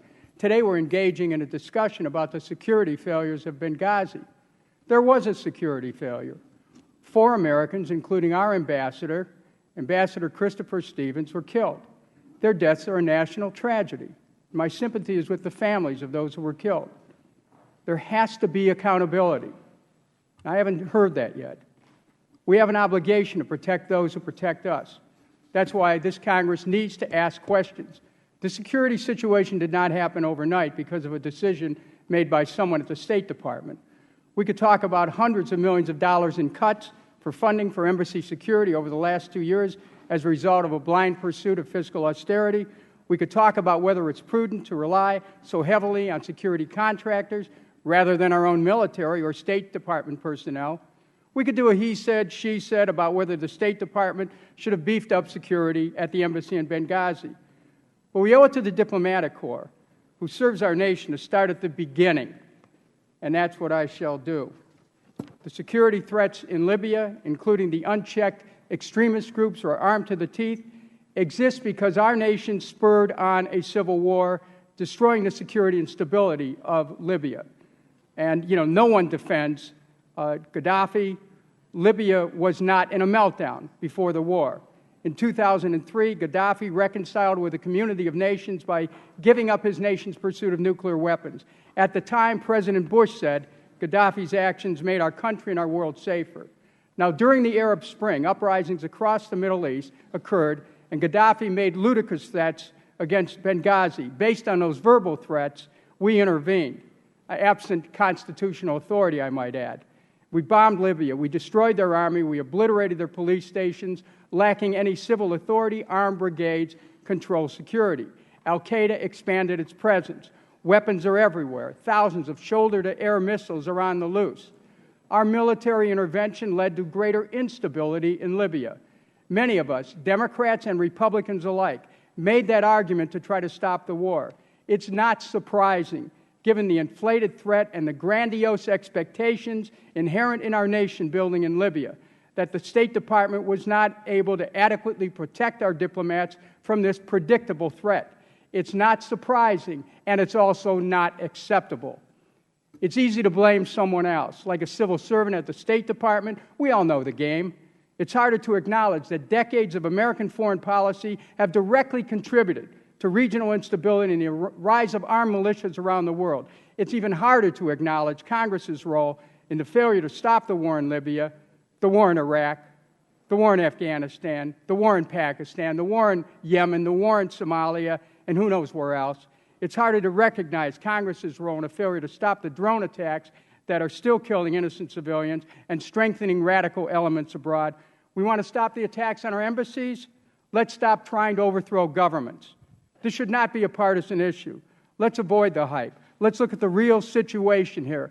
Interventions do not make us safer. They do not protect our nation. They are themselves a threat to America. Now, Mr. Kennedy, I would like to ask you, is al-Qaeda more or less established in Libya since our involvement? Mr. Kucinich, I will have to take that question for the record. I am not an intelligence expert. Oh, you don't have the intelligence, you're saying. Well, I'm going to go on to the next question. The next question. Are Americans safer, Mr. Kennedy? Excuse me. I think the other two may have an opinion also, if you wanted to ask them. Well, I wanted to ask Ambassador Kennedy. Next question, Ambassador Kennedy. How many shoulder-to-air missiles are capable of shooting down civilian passenger airlines are still missing in Libya? And this happened since our intervention. Can you answer that question? No, sir. I'll be glad to provide it for the record. You're saying that you don't know? I do not know, sir. It's not within my normal purview of operations at the State Department. Does anyone else here know how many shoulder-to-air missiles that can shoot down civilian airliners are still loose in Libya? Does anyone know? The figures that we were provided were fluid, but the rough approximation was between 10 and 20,000. Okay, the gentleman's time has expired. Did you want them to answer anything about al-Qaeda growth? If anyone there knows the answer. If anyone has an answer on that one, they can answer, and then we'll move on. Is al-Qaeda more or less established in Libya since our involvement? Yes, sir, and their presence grows every day. They are certainly more established than we are. Thank you. With that, we recognize the chairman of the subcommittee and a doggedly determined individual to get to the bottom of this, Mr. Chaffetz. Thank you, Mr. Chairman. Mr. Nordstrom, as we spoke before, and I think is clear in the record, you were asking for more personnel, and that was either rejected or denied or just simply ignored, correct? Actually, to clarify, we were asking just to keep what we had. And when you weren't able to just even keep what you had, what happened to your pay and the other security officers on the ground? I'm sorry. As I recall, what you told me is when that was denied, you were given a pay increase. They increased your pay. Okay. What I think you're referring to is the increase in danger pay for post. As part of normal procedures, we are asked for input at post. As part of that process, would provide information on security. To clarify, you were asking for more assets, more resources, more personnel. That was denied, but the State Department went back and reclassified it as more dangerous. The danger pay, therefore, increased. They didn't tell you that we didn't have resources, hey, that Congress just cut your budget. They gave you an increase because the danger was rising, correct? That's correct. We received a danger pay increase. Did the buildings in Benghazi meet the so-called Inman standards? After the bombings in Beirut, we went back as a government, formalized some minimum standards. Did they or did they not meet those minimum standards? Neither the buildings in Benghazi nor the buildings in Tripoli met those standards, nor was there a plan for the next phase of construction, what was called the interim embassy. Would they meet the standards either? That interim embassy was scheduled to be on the ground for approximately 10 years. That was a major cause of concern, and that was the main physical security issue that we continued to raise.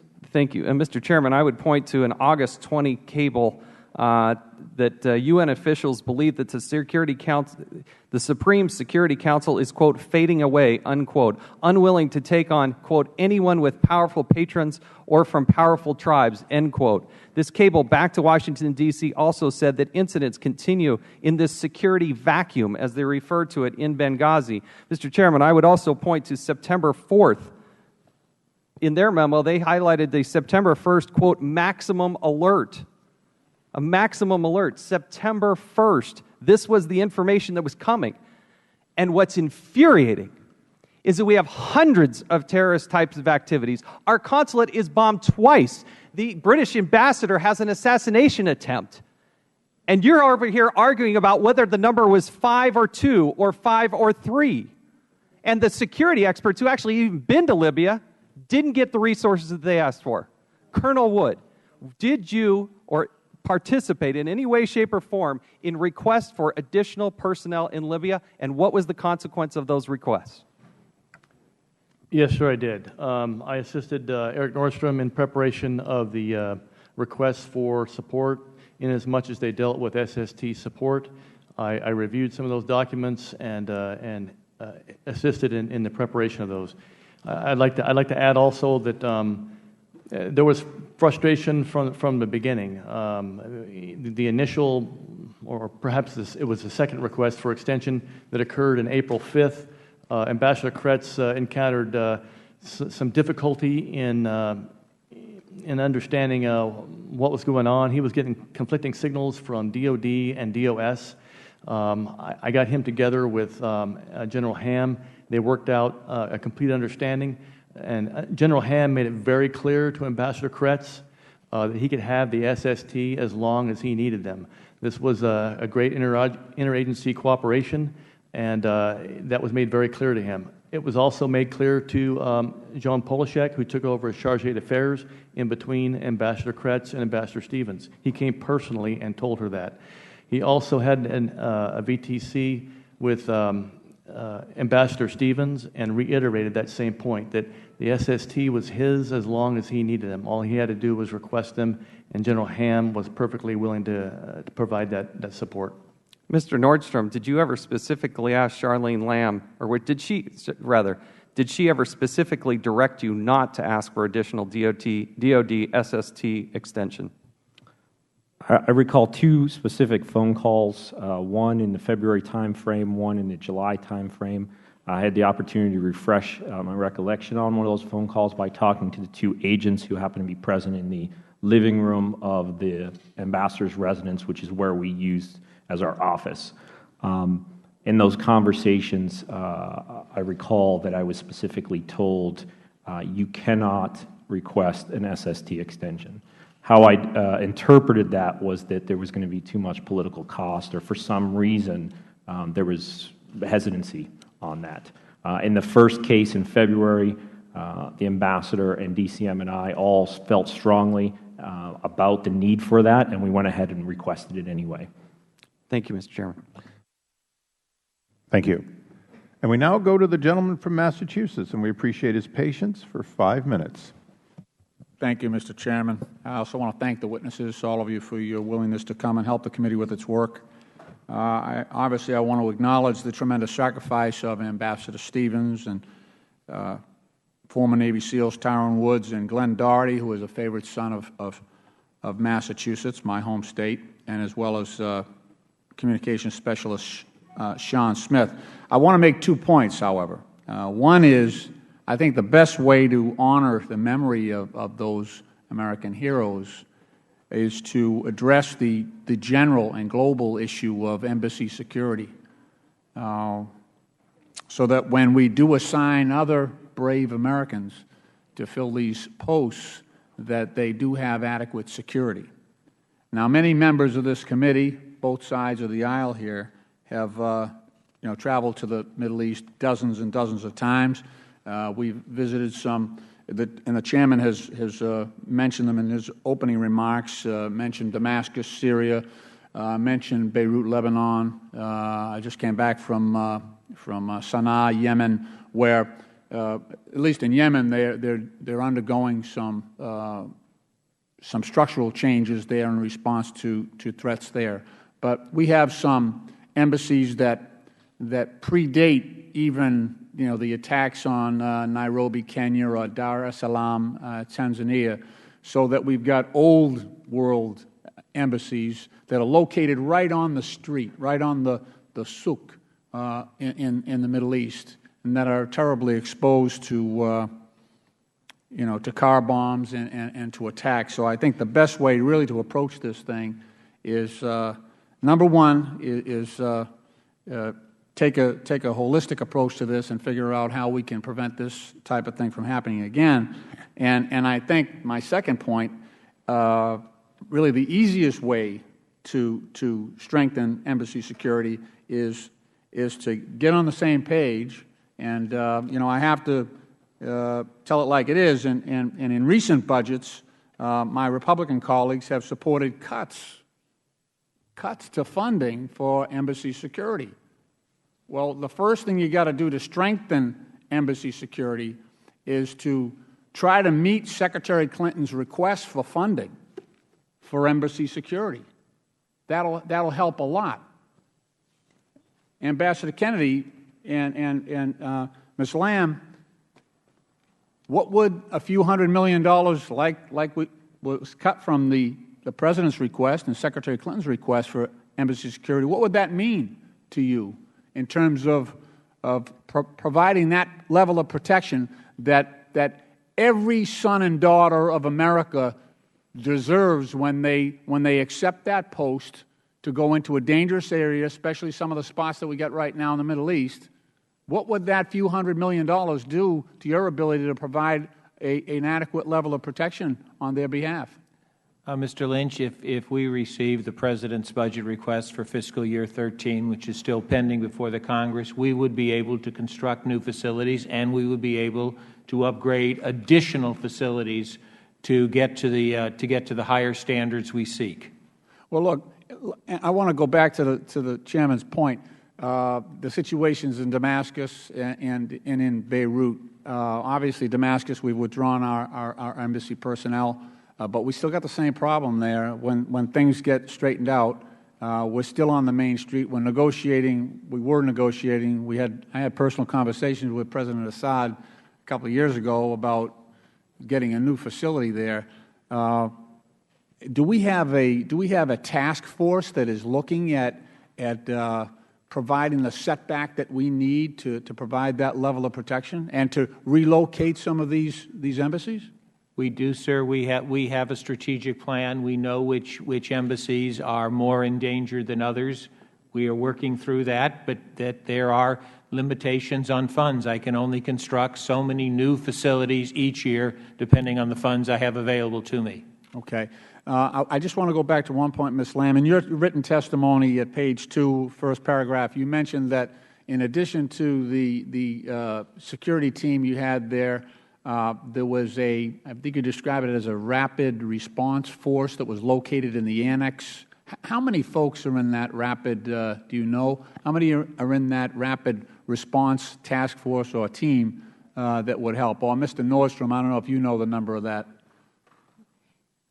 Sir, there were 7, and their job was also to hook up with the... Point of order. Point of order. The gentleman will state his point of order. Again, I would renew my deep concern that we're getting into an area that is classified and should be classified. The dealing with the map is one issue. I believe that the markings on that map were terribly inappropriate, but the activities there could cost lives. Wait a minute. I think the gentleman... All right, on the point of order, let me wait a second. May I speak on the point of order? You may speak on the point of order, of course. Okay. This whole hearing is responding to allegations that there were not enough people on the ground at the Benghazi facility. Those are accusations that you made publicly. So that now I'm trying to get an answer of how many people were there, and all of a sudden that's off the record? That's classified information? You've got to be kidding me. You've got to be kidding me. I'm prepared to rule. Unless you're prepared to get clearance to declassify any and all information about additional personnel, this hearing will be limited to the information already given, which is the amount of individuals who responded from that rapid force. This hearing is not specifically about September 11th, but it's intended to clarify much more prospectively failures, accountability, decisions. I don't think that any of us, and I don't want to overly state this, but I don't think any of us figure that since 4 people are dead, something went wrong. Having said that, there has previously been testimony as to the individuals that have responded. I would certainly recommend the entire committee have a classified briefing as to any and all other assets that were not drawn upon but could have been drawn upon. And I would ask the gentleman to respect that, and I would yield the gentleman an additional 1 minute to finish his questioning. Okay. Mr. Ambassador, can you clarify any answer around that question that may not violate the Certainly, okay. certainly, sir. The U.S. government, the U.S. mission, the American embassy annexes in Benghazi consisted of 2 separate compounds because we could not all fit on one compound. There were security personnel stationed on both compounds. There was, in effect, a type of mutual assistance arrangements that had been worked out by the regional security officer. So if one compound came under attack, security personnel would flow from one to the other or vice versa. It's a common practice. And so we are very, very interested in making sure that we have the maximum utilization for common U.S. government, State Department security personnel in any country. And we do that, and we are certainly mindful and respectful of the general security concerns. Okay, thank you. I yield back. I thank the gentleman. Only one point of clarification. Mr. Nordstrom, during your time, were those other people under any of your control or a specific, could you task them? I'm glad you asked that question. Again, in being completely cognizant, because I have some of the same concerns, all of the people there were under the chief of mission, but not necessarily all of the security people fell under my direct operational control. Thank you. I think that clarifies it. We now go to the gentleman from Oklahoma, Mr. Langford, for 5 minutes. Thank you, Mr. Chairman. I need to shift my questions a little bit from what I intended, just based on some of the conversation that we've had so far. Mrs. Lamb, can you clarify for me, where were you working September the 11th? Were you in the Washington area or in the main facility there? Yes, sir. I was in the DS Command Center on the evening of the event. You note that in your testimony, that you're in the Diplomatic Security Command Center, and then you make this statement, I could follow what was happening almost in real time. That's correct. So once they hit the button in Benghazi, you're alerted. It says you could have. Did you follow what was happening in real time at that point? Sir, what was happening is they were making multiple phone calls, and it was very important that they communicate with the annex in Tripoli, because this is where additional resources were coming from. So they would hang up on us and then call back. But you're tracking it back and forth, what's going on. Yes, absolutely. Then after a very long night for them, they're evacuated out into Tripoli. Correct. Were they in communication with you then once they got to Tripoli? This would have been the next morning at that point. No. At that point, Embassy Tripoli took over communicating. So you had no other communication with them after they got to Tripoli? You weren't aware of that? Or no. They notified us when there was wheels down. They notified us when they got to the hospital. They notified us when they were wheels up en route to obviously, these are your folks. I mean, I cannot imagine the emotion of that for you.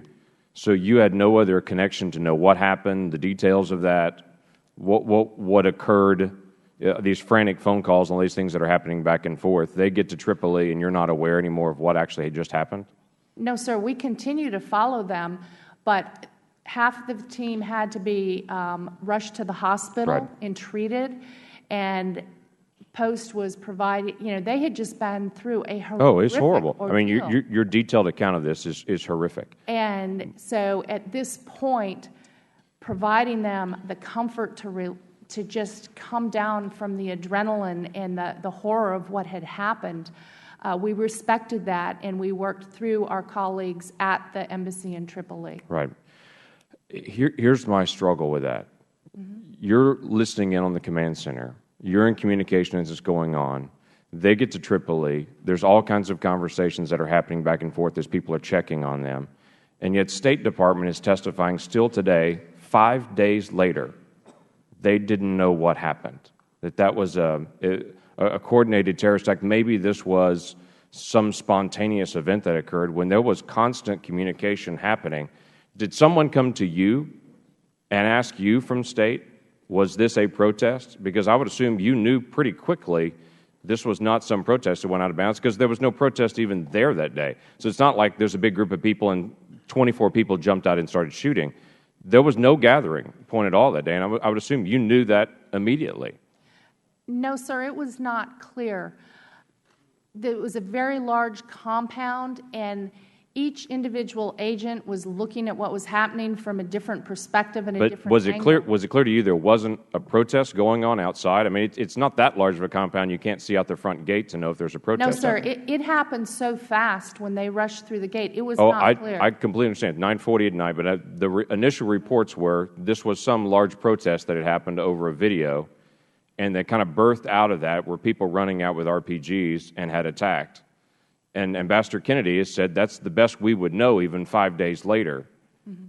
I find that hard to believe based on your report that you're tracking what's occurring and that individuals, when they get to Tripoli the next morning, are reporting back what happened, that someone didn't say, here's what occurred, and the word protest never came out of it, yet 5 days later no one knows? Sir, they were all fighting for their lives on that compound.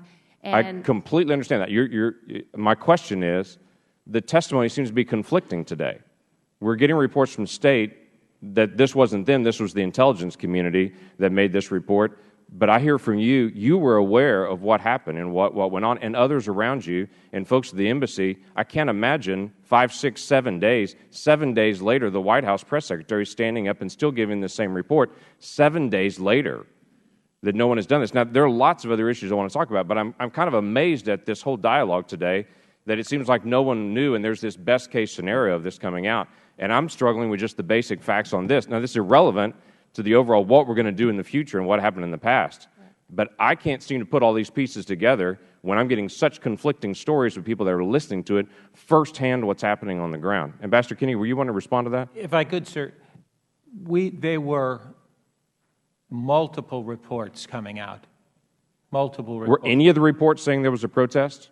There were reports. There were reports coming out of Benghazi that there were protests that day. There were reports that we received saying that there were protests, and I will not go any farther than that. And then things evolved. Period. If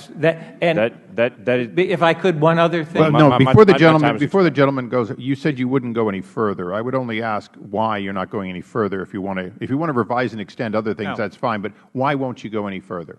Because I don't want to cross certain lines in open session.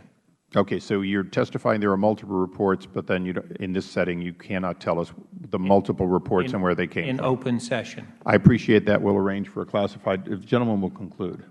Well, just my one issue is there's ongoing conversation happening. There's ongoing conversations the next morning when they're in Tripoli. I find it very difficult 5, 6, 7 days later, the same story is coming out when there was constant communication with a group of people. It just seems like a very difficult story for me to be able to believe. If I could. Of course.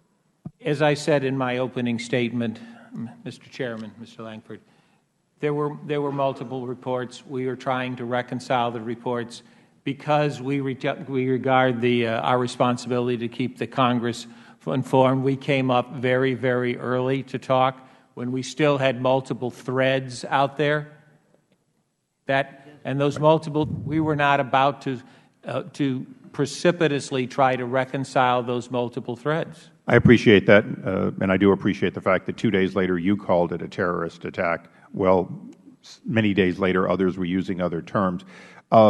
As I pass over to the minority for a moment, yesterday in a closed session I asked you for the 50-minute tape that exists that would allow us to see the video feed that was available. You said it wasn't available. Another part of government had it, even though you had a copy of it. Have you been able to make that available? Because I think on both sides of this side of the dais, we'd like to see that 50 minutes of video that was turned over by the government fairly quickly. Mr. Chairman, I have made it clear to the other government entity that has this tape. I've communicated your request to them. With your recommendation that they do turn it over? Since this is involved in investigative process on their part, I do not feel that I am in a position to make a recommendation about an investigative process. Thank you. And for the ranking member's edification, I apologize that I only barely learned about that hearing or that briefing in order to get there for a few minutes of it. I want to confirm the FBI is doing the investigation. They do not have custody. Another government agency does. I don't want to have any doubt that it's not the investigating agency, the FBI, that has custody of that tape. And with that, yes, of course, Mr. Same briefing that you talked about, but we were not, the Democrats on the committee, we weren't invited. No, and I apologize. Didn't even know about it. Right, and well, no, your committee did know about it. But we weren't invited. Were you invited? I learned about it in a discussion with the Secretary of State, and so I went up there, only then discovering that they were surprised to see me. But I was glad I went there, and I was glad to have the opportunity to confirm the existence of a 50-minute tape that has been floating around that is not needed by the FBI, but in fact is in the custody of another government agency. Chairman, I would just one more thing. I think that you would agree that if we don't want to do anything to interfere with an ongoing investigation, do we? I would like this committee to have that 50-minute tape before the press has it. And quite frankly, we should have had it before today to see it. It is not interfering with an investigation. In testimony the last 2 days that both of our committees had, we were told, for example, that when the wall was blown up some months earlier, they didn't see it blown up because they didn't have the video equipment to do it, and it was pointed the wrong way. They told us they didn't have enough people to man the TOC, so they, in fact, were not there being able to pan and look for it. They told us they didn't have the people inside, and much of that perhaps is beyond the scope. But since people told us what assets they didn't have with specificity, and that will be in our report, yes, I would like to see what those tapes did discover. Ms. Lamb told us that there was somebody monitoring the TOC.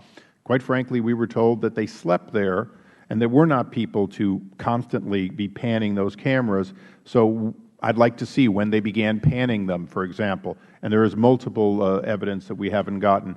We're not going to get it here today. I just wanted to make sure that the State Department would be clear that they had no objections to us having it. Is that right, Mr. Kennedy?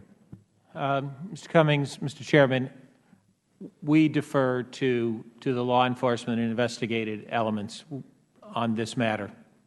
The FBI told me they don't have it, and it's not theirs, and they don't need it. So hopefully you'll stop using law enforcement, another part of government. Thank you, Mr. Chairman. Thank you. We now go to the very patient gentleman from Tennessee for 5 minutes. Thank you, Mr. Chairman.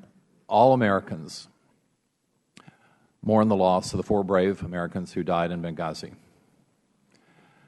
It's important, I think, that we put their sacrifice, their tragedy in context, particularly historical context.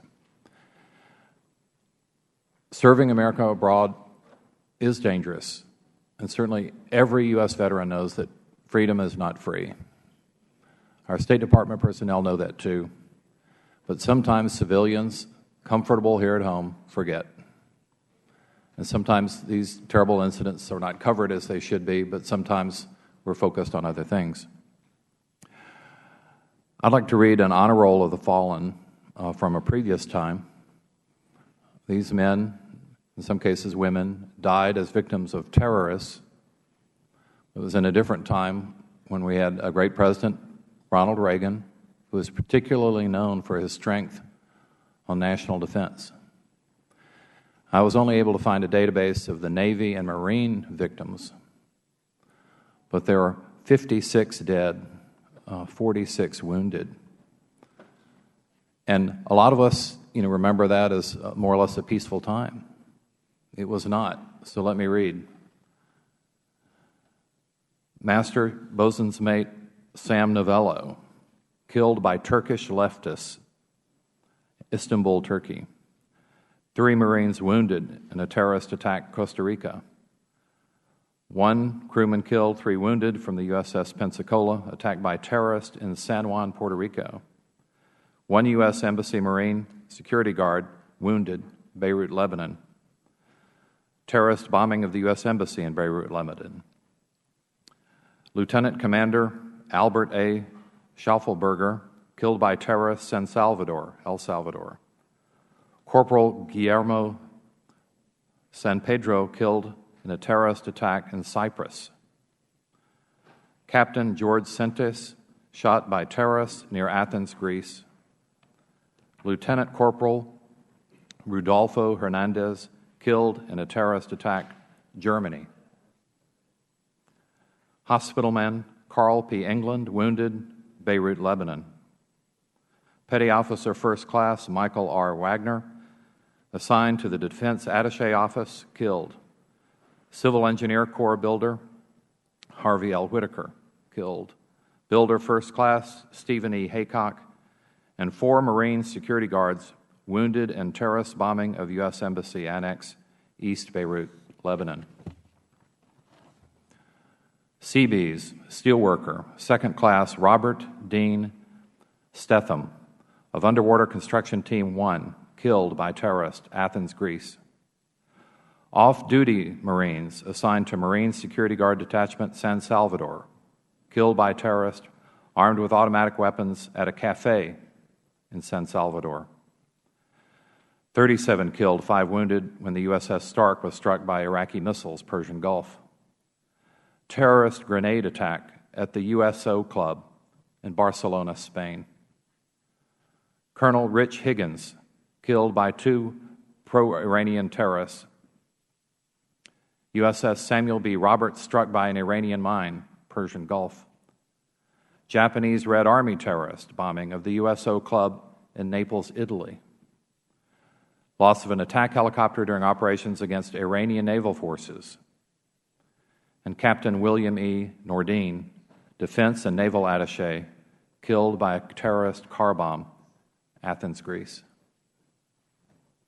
And that was just during one administration of a president known for his strong defense policy.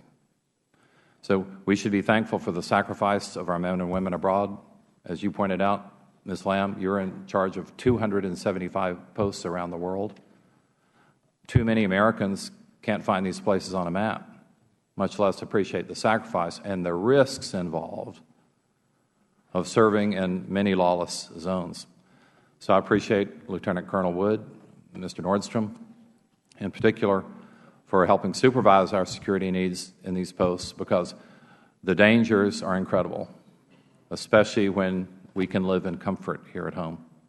So thank you for your service and sacrifice. Chair, the gentleman's time has expired. The Chair recognizes Mr. Gosar of Arizona. Thank you, Mr. Chairman. First of all, my family would like to honor the memory of our fellow patriots that lost their lives in this senseless and preventable act of violence committed in Benghazi on September 11th, a date that will forever be regarded as a day of unity for America citizens and a warning. And with that, I'm going to come back. In an interview with the committee yesterday, Ms. Lamb said that in May 2012, Embassy Tripoli had come back and said things were going so great. The RSO gave up 6 of the 16 SSTs. I just assumed that if the RSO, Nordstrom, was willing to give up assets and not ask for replacements, that he didn't need them. But again, the functions that they were being used for, but again, the functions that they were being used for were being slowly filled by local national employees. Lieutenant Wood, is it true in your time in Libya that things were going that great? And would you describe the conditions from Libya from your personal point of view?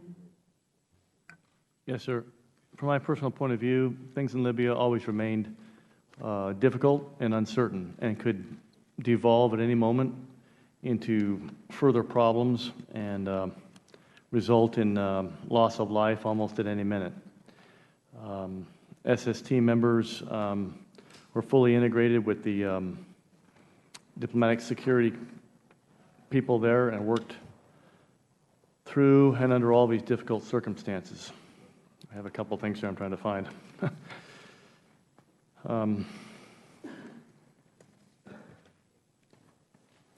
There were numerous incidents.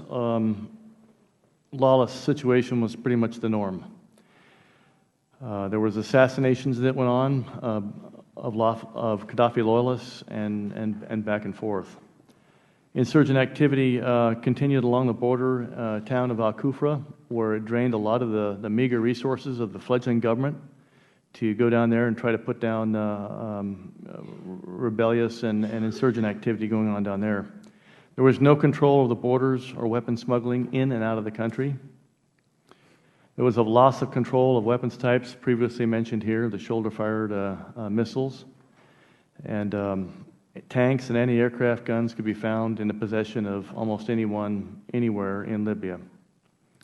Tribal interests frequently competed with each other and resulted in firefights, and it was a common occurrence. When I first arrived on the ground in Tripoli, I got to where I could recognize celebratory gunfire from actual gunfire fights when they were shooting at each other. That did die off a little bit. However, we did notice an increase in targeted attacks toward Americans. These indicators spelled out to me that the country was far from secure, and that the SST, as it had been originally conceived, was still in need at that location.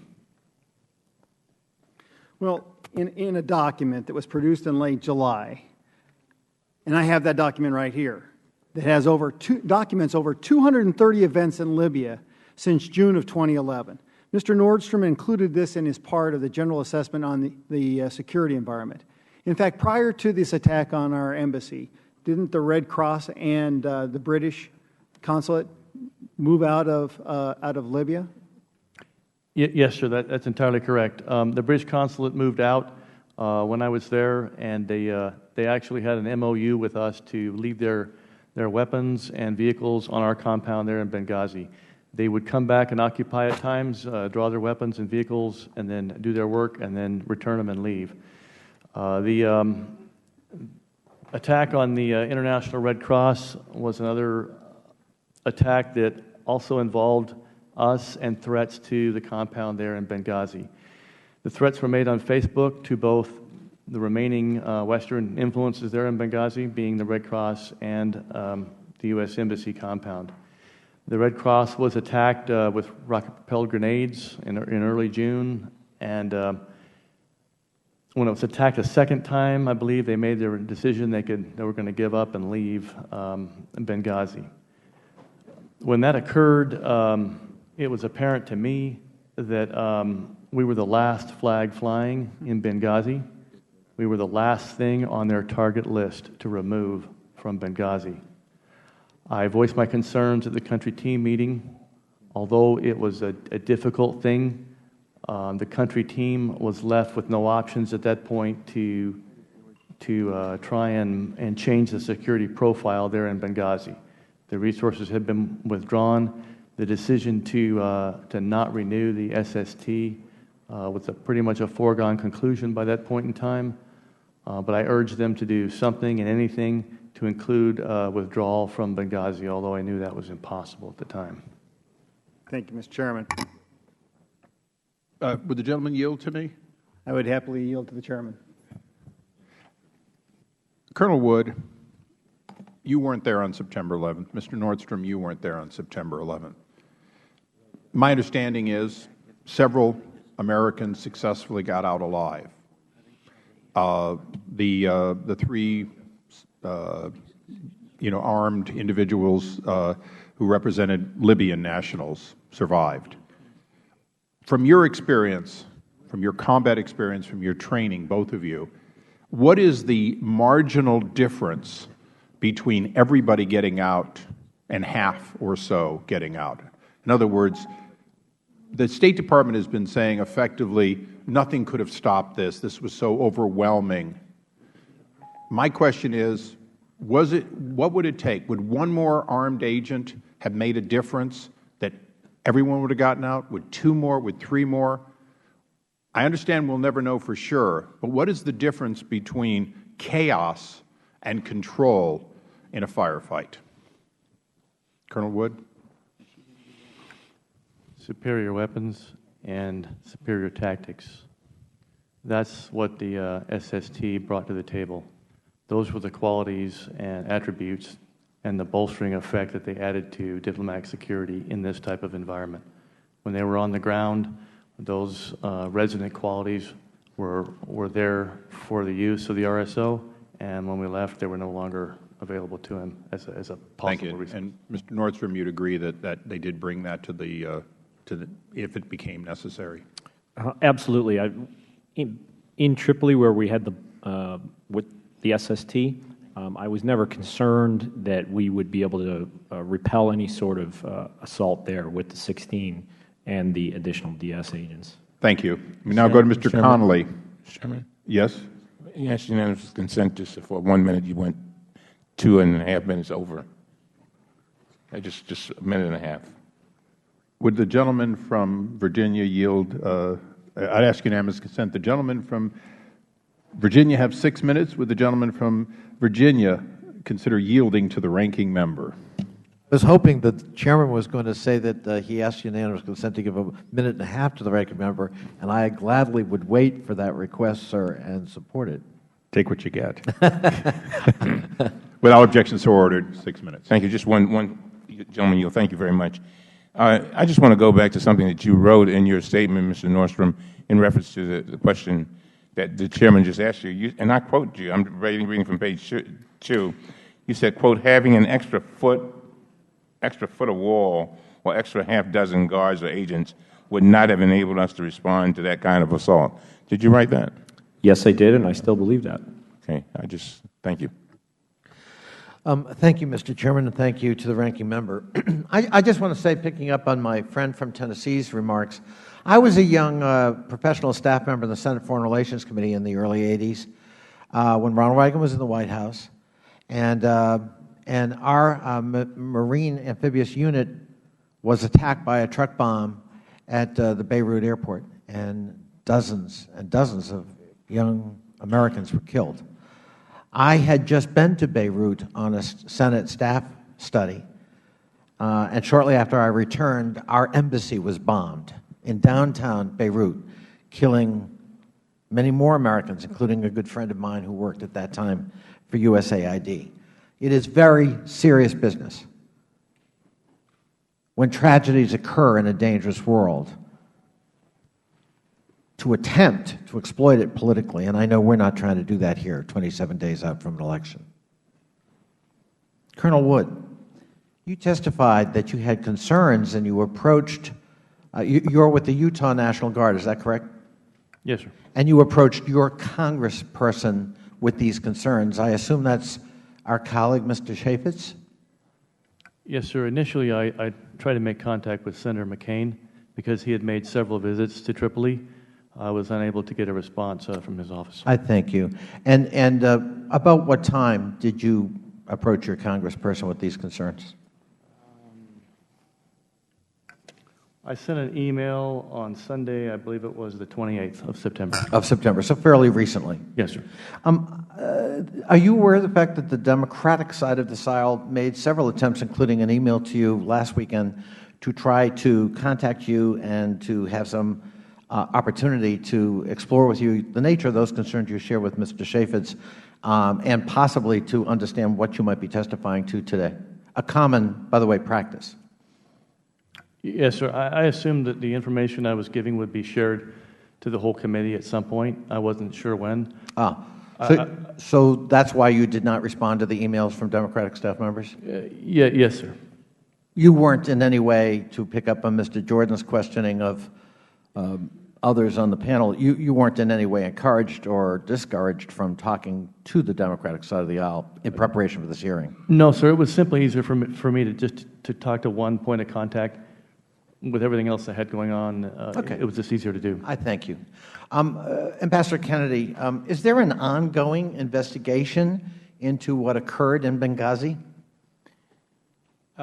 Yes, Mr. Connolly, there are actually two ongoing investigations, one being conducted by the Federal Bureau of Investigation and another being conducted by the Accountability Review Board, which is a congressionally mandated process that comes into being after a tragedy of this nature. And when do we expect those investigations to be completed and a report provided? I cannot speak to the FBI investigation, sir. That is beyond my my kin, but I know that the Secretary has asked the Accountability Review Board to proceed as expeditiously as possible while making sure that they are thorough and accurate. So we're having this hearing as those investigations have not completed their work or provided their findings. That is correct, sir. I see.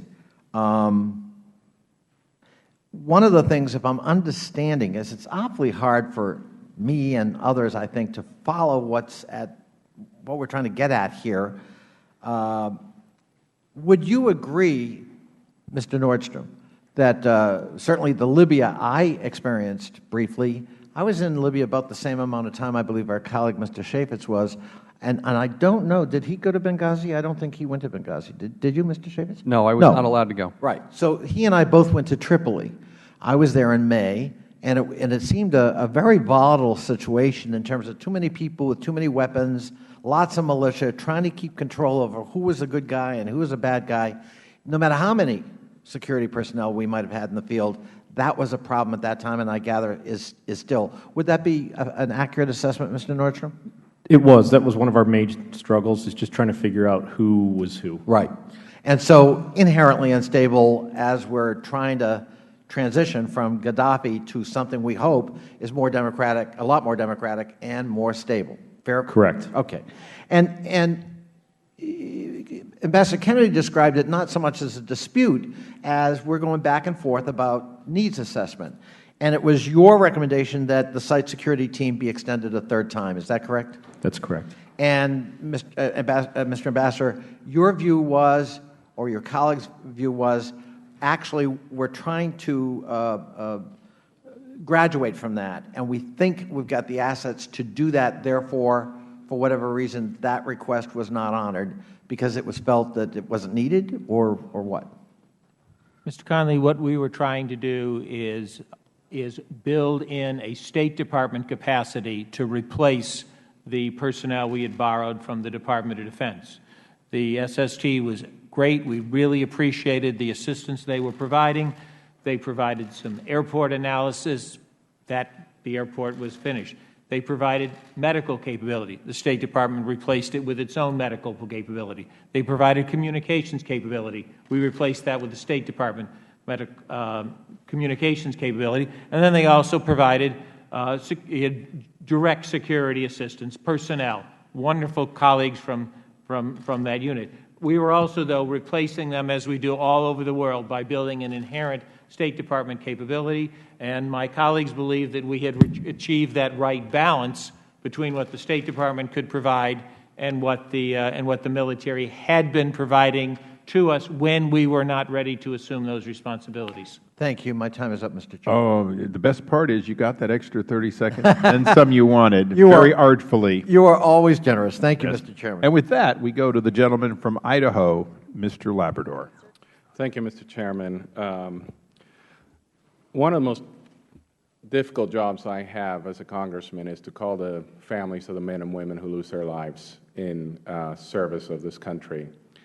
And I take that responsibility very, very seriously. I'm looking right now, and I'm really confused, Ambassador Kennedy, by some of the statements that you're making today, in particular, the statement that has been addressed before.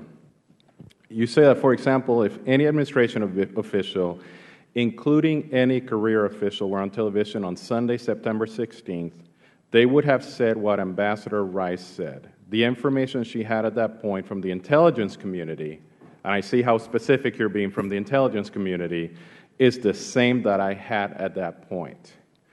Can you explain to me how it was that on September 12th, you told congressional aides that you believed it was a terrorist attack? Mr. Congressman, I told them that was my personal opinion, and that I also believed that it was because of the nature of it and the lethality of it that was a complex attack. So how can you say here today that when the following day you had an idea that it was a terrorist attack? In your opinion, I understand you claim you're not a security expert, but in your opinion, if it's a terrorist attack, how can you claim today that you would have made the same statements that Ambassador Rice would have made on TV? Ambassador Rice was asked certain questions about information that she had in her possession, and that was the same information I had in my possession. But you came to a different conclusion from your information. No, sir, I did not.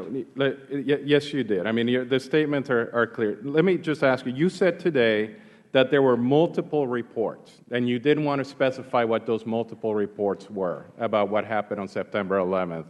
Can you tell us at least when those multiple reports came out? I would have to go back and refer to notes, sir. I didn't bring in. Did they come out a day after the incident, 2 days after the incident? I will be glad to get that information. But that's crucial. You knew you were coming here to testify before Congress, and you're coming here to tell us that there were multiple reports. You cannot tell us when those reports came out. As I said earlier, Mr. Labrador, they were an evolving series of reports over every day since the 12th of September. So would the gentleman suspend? Yes. Ambassador Kennedy, I want to make it clear. The gentleman's asking a reasonable question to the best of your ability, approximating. We know that 7 days after the attack, there were, in fact, false statements made. The gentleman's only trying to figure out how many reports continue to come to you, 7 days, 6 days, 5 days, 4 days. Give us your best estimation, and then we'll let you be accurate for the record exactly. The gentleman may continue. Can you answer that question? Mr. Chairman, Mr. Labrador, I am not going to speculate on numbers that I don't have firmly in my head, sir. Can you tell me if there was at least one report before September 16th that contradicted what the intelligence community was telling you and Ambassador Rice? Can you answer that question? I don't remember a report that contradicted what the intelligence community was telling us. No, sir, I do not remember. But you just told us here there were several reports. And you said there were multiple reports that had different conclusions. As I said in response to an earlier question, you are asking me to go into the nature of classified reports, and I cannot do that in this session. Okay. It's pretty clear that you're coming here with information about reports that you're unwilling to say, and I think we're going to have a classified hearing at some point. I just have a quick question for Lieutenant Colonel Wood and Mr. Nordstrom. Given the information that you saw on TV and your knowledge of the situation in Libya, did you come to a conclusion as to whether this was a terrorist act or whether it was based on some film that was on the Internet? Lieutenant Colonel Wood. It was instantly recognizable to me as a terrorist attack. Instantly recognizable? Yes, sir. And why is that? Mainly because of my prior knowledge there, I almost expected the attack to come.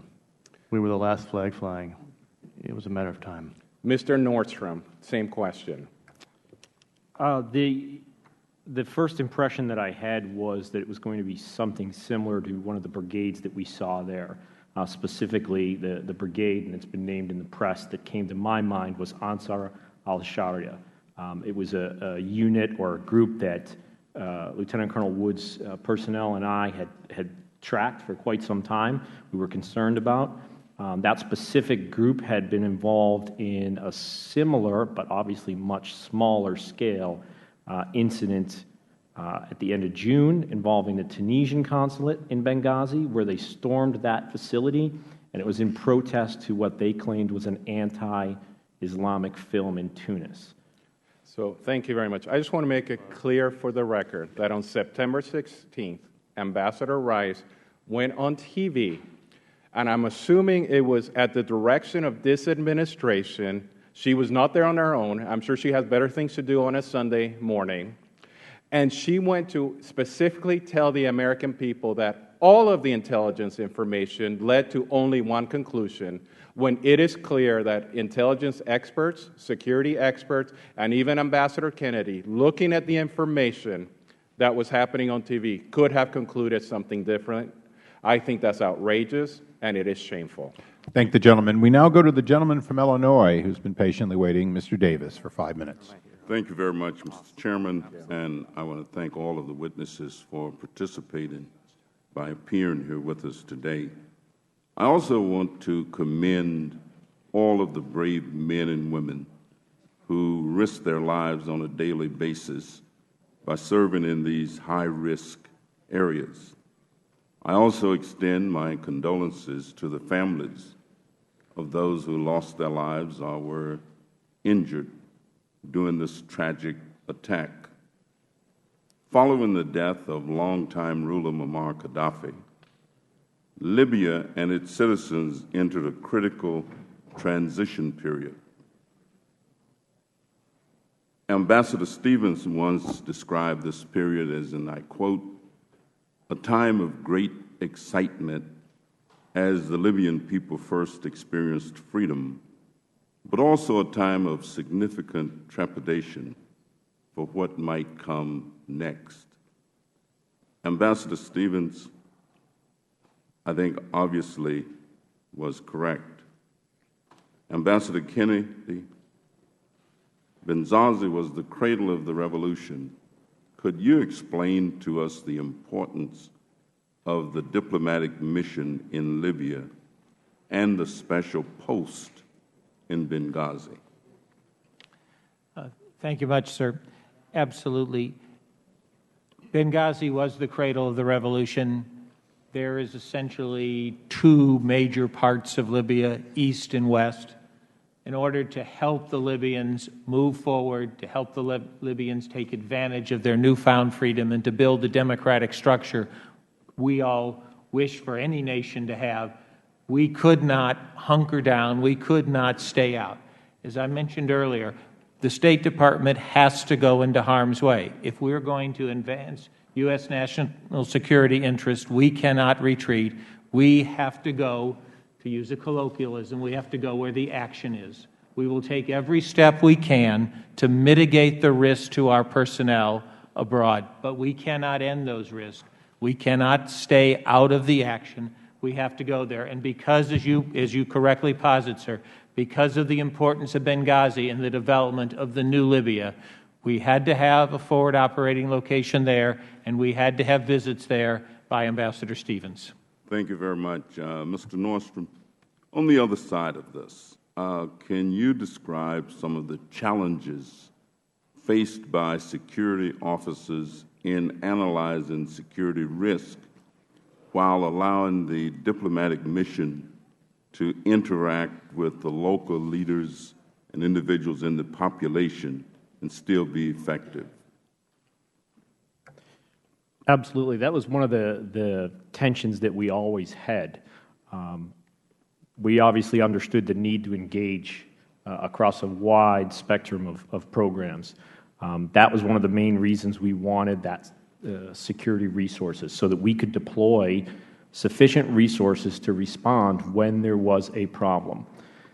There was not open warfare at all times in Libya. Generally speaking, we saw a lot of improvements. It was fairly permissive during the daytime. Things started to heat up after hours. We had sort of a joke. I saw that it was in the newspaper, but that we had a saying that it was, in Libya, you would be fine until you're not. Our problem was if someone found themselves in an issue. We had 3 officers specifically trapped in the Prime Minister's building when it was stormed by some fighters protesting a pay issue. Were we going to have sufficient people who could respond and navigate their way in and extricate those people? With time and with less resources, we were not going to have that.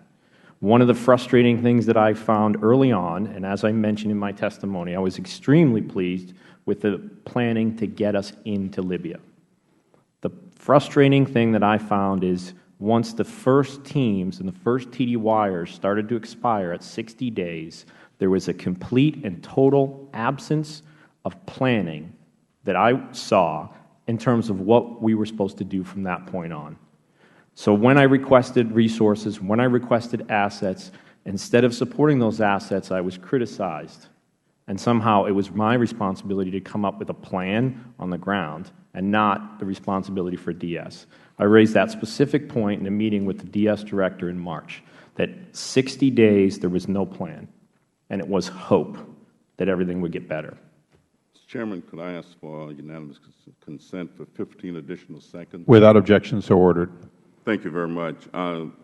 Ambassador, could you tell us how security risks at a post are evaluated, and when are requests for increased staff or resources justified?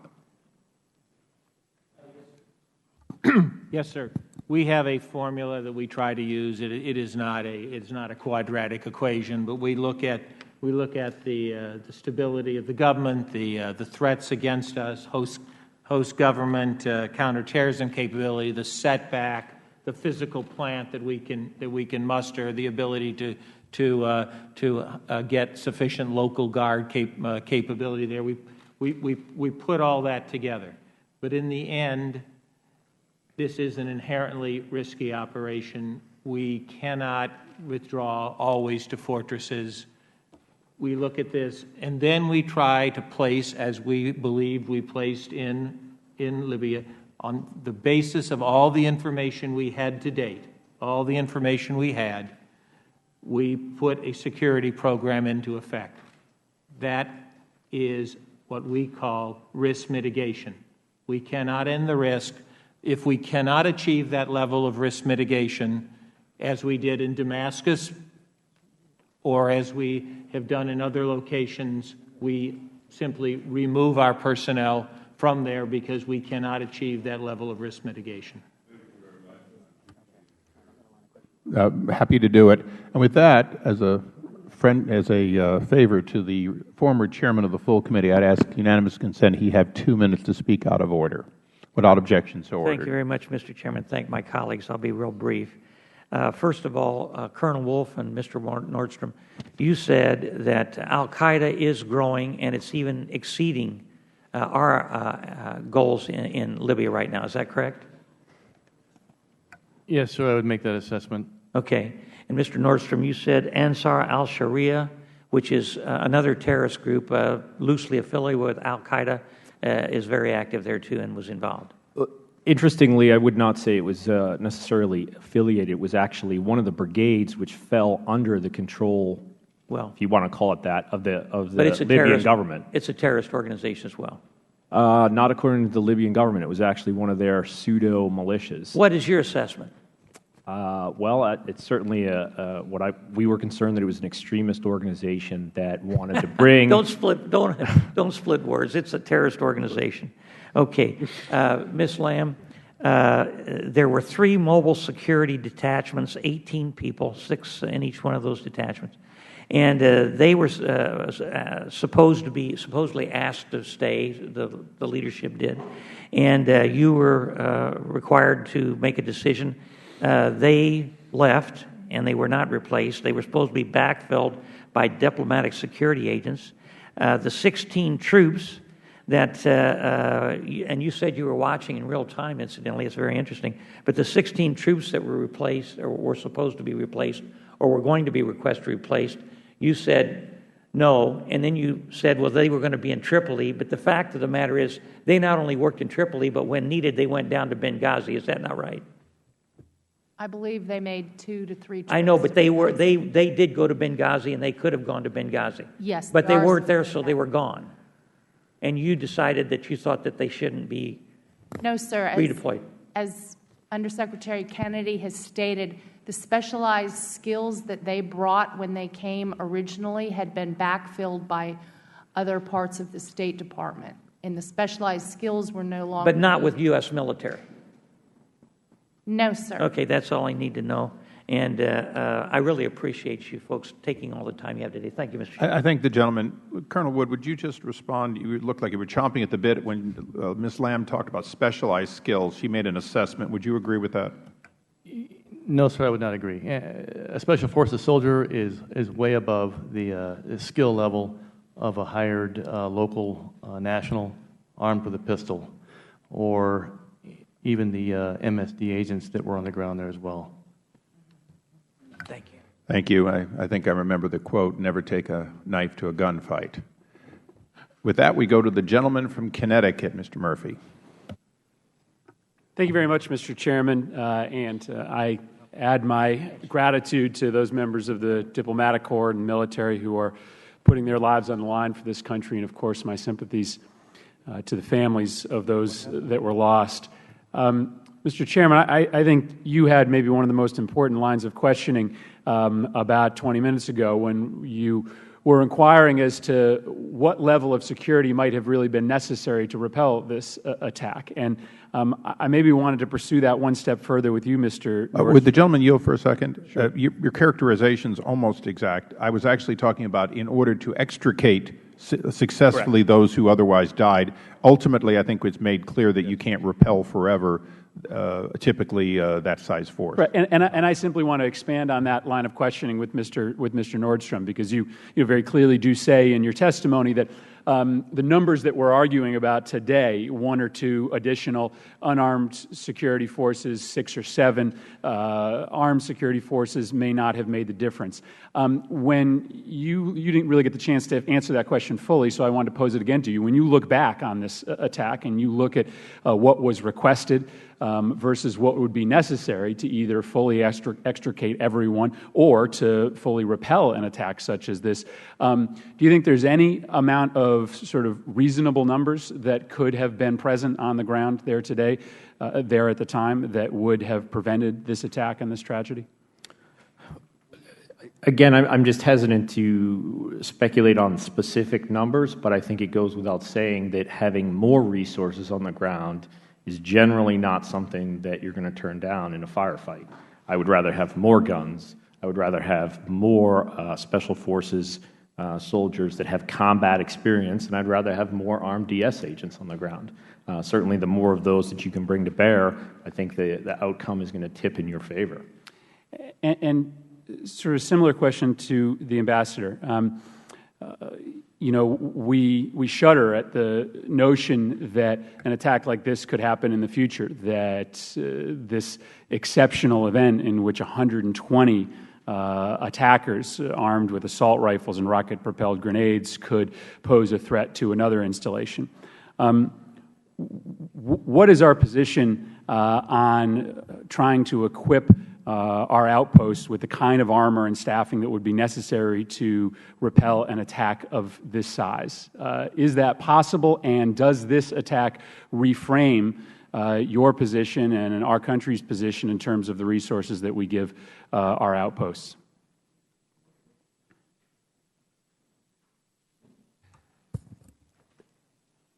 Sir, we are never going to be able to achieve a defense of an American facility abroad against that level of lethality with internally generated resources.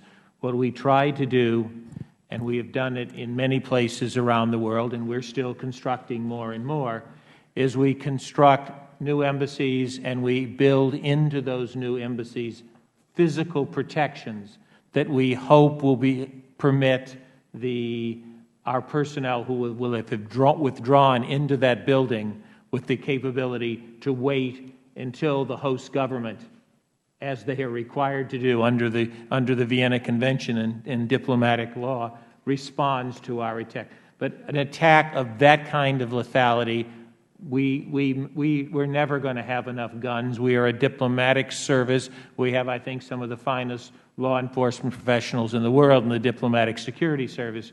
But we are not an armed camp ready to fight it out as the U.S. military does if there was an attack on a U.S. military facility in Afghanistan, using that as a current example. So let me just ask a variant of that question to you, Ambassador. What have we learned and what has potentially changed? If we can't repel this kind of lethal attack, are there changes that you can share with us? Some of them may be classified as to how we protect our installations abroad. The Accountability Review Board now, that is currently meeting, is going to judge whether our security there was adequate for the information that was available to us, whether we implemented it correctly, and whether or not there are lessons learned. So they will make recommendations? They will make recommendations, yes, sir. Thank you very much. Thank you, Mr. Chairman. I thank the gentleman. The Chair would announce that we know that there are some members who will have flights to catch since we're not in session broadly today. If anyone needs to go first, if you get close to your deadline, please inform the Chair and we will reserve the right to take people out of order. But for now, we go to the gentleman from Pennsylvania, Mr. Meehan. Thank you, Mr. Chairman.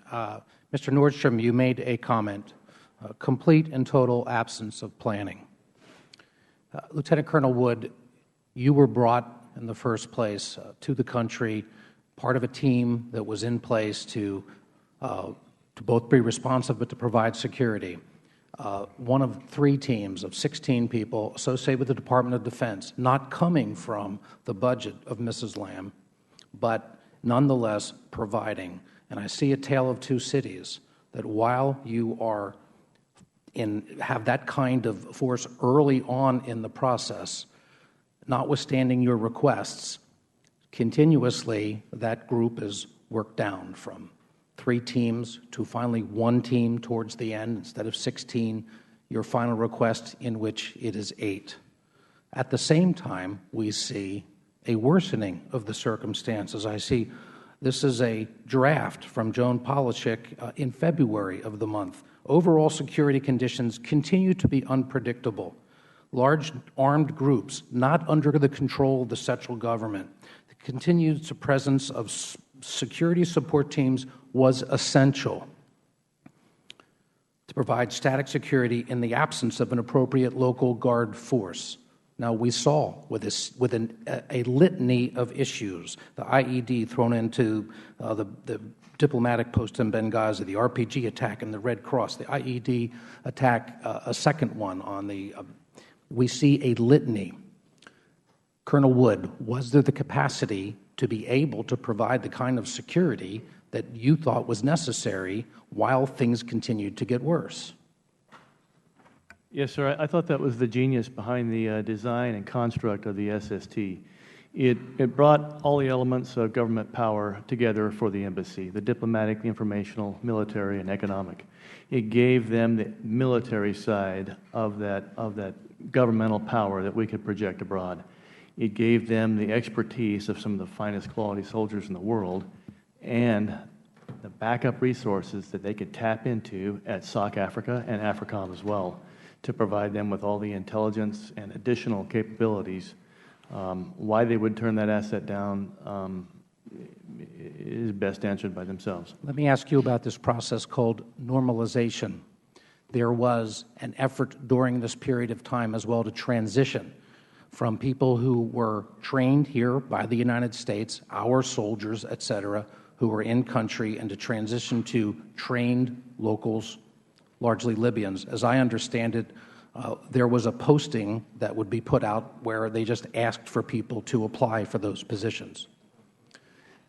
You were there. Part of your responsibility was to train those locals to be able to do the work that they, from your professional opinion, were there sufficient numbers, sufficiently trained to be able to provide the kind of security that should have been necessary in the circumstances? Sir, I think Eric Nordstrom can back me up on this. The individuals that were trained were local Libyans that we had hired. Indeed, you're correct that way. The SST participated with MSD in training some of those individuals, but the caliber and quality, I think, was subject. I can see where they're dealing with numbers on this end of the table. Adding up numbers on a piece of paper, I think it reflects from the description of the Benghazi compound not being accurate in the fact that the RSO and security agents there had to sleep with their weapons, with the secure communications. They didn't have a complete understanding of how difficult it was or failed to recognize that. Ms. Lamb, why your response that this needs to be something in which these professionals need to be replaced by locals who, by a professional opinion, aren't sufficiently trained to do the work?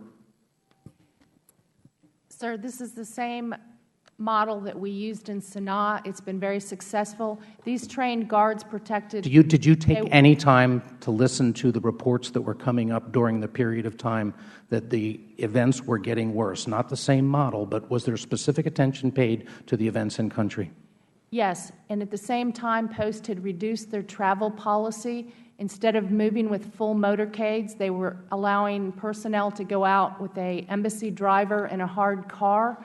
So the positions that were being filled by the this team and by our team members had been reduced. They were using a quick reaction force that was available for multiple people to be moving with drivers, and it reduced the numbers that were needed at post. When asked to do a function earlier in his testimony today, Eric Nordstrom cited the fact that he had requested 12 armed plus 6 more. In essence, we had actually worked out with his desk officer. They had outlined a program that he needed 21 armed security personnel. We had made a commitment from Washington that we would provide him with 23. It has not dropped below that number since that commitment was made. Mr. Chairman, may I ask one just additional question, not in response?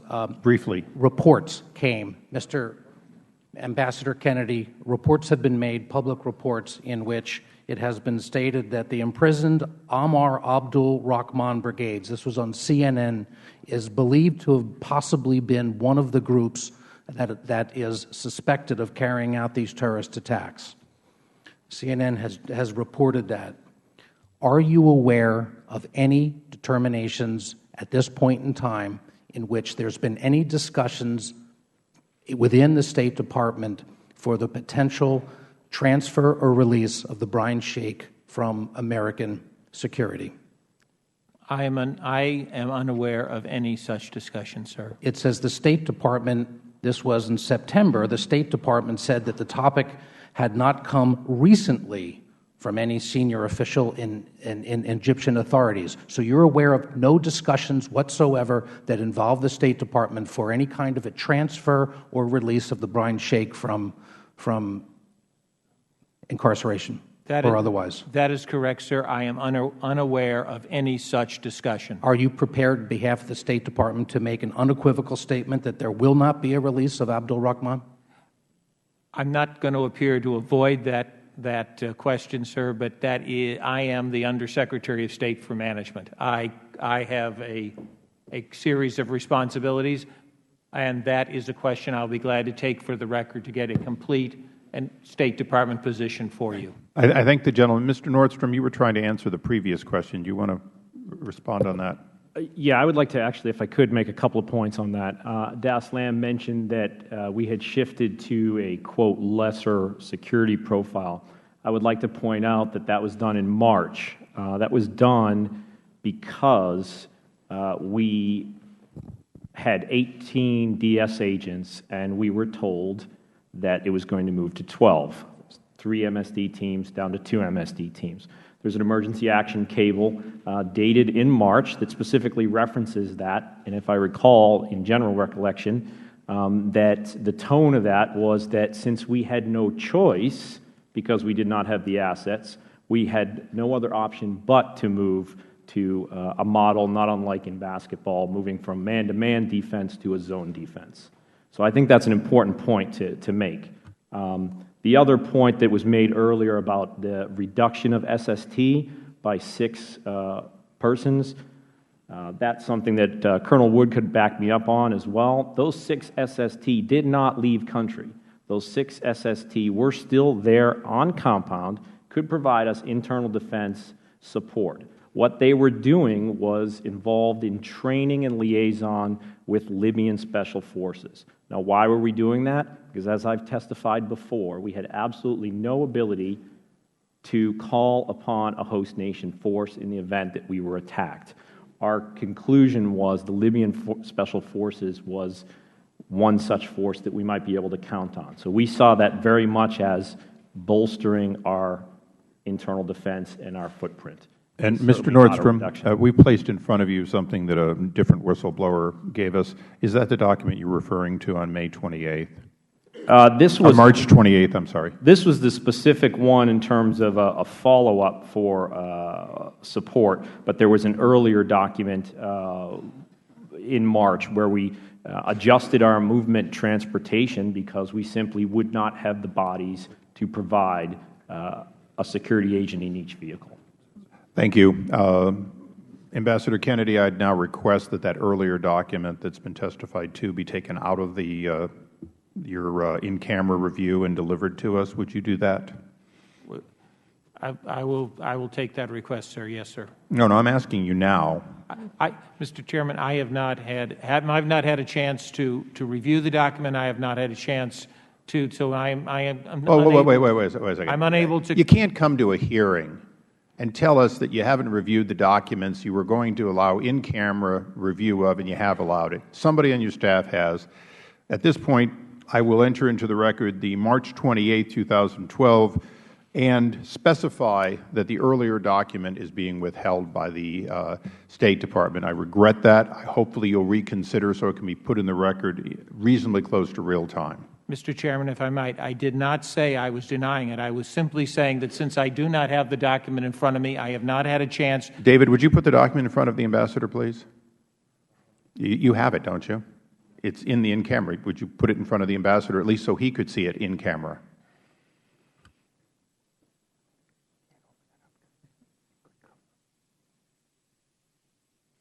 You'll have to remove it. It's an unclassified document so that the Ambassador can see it.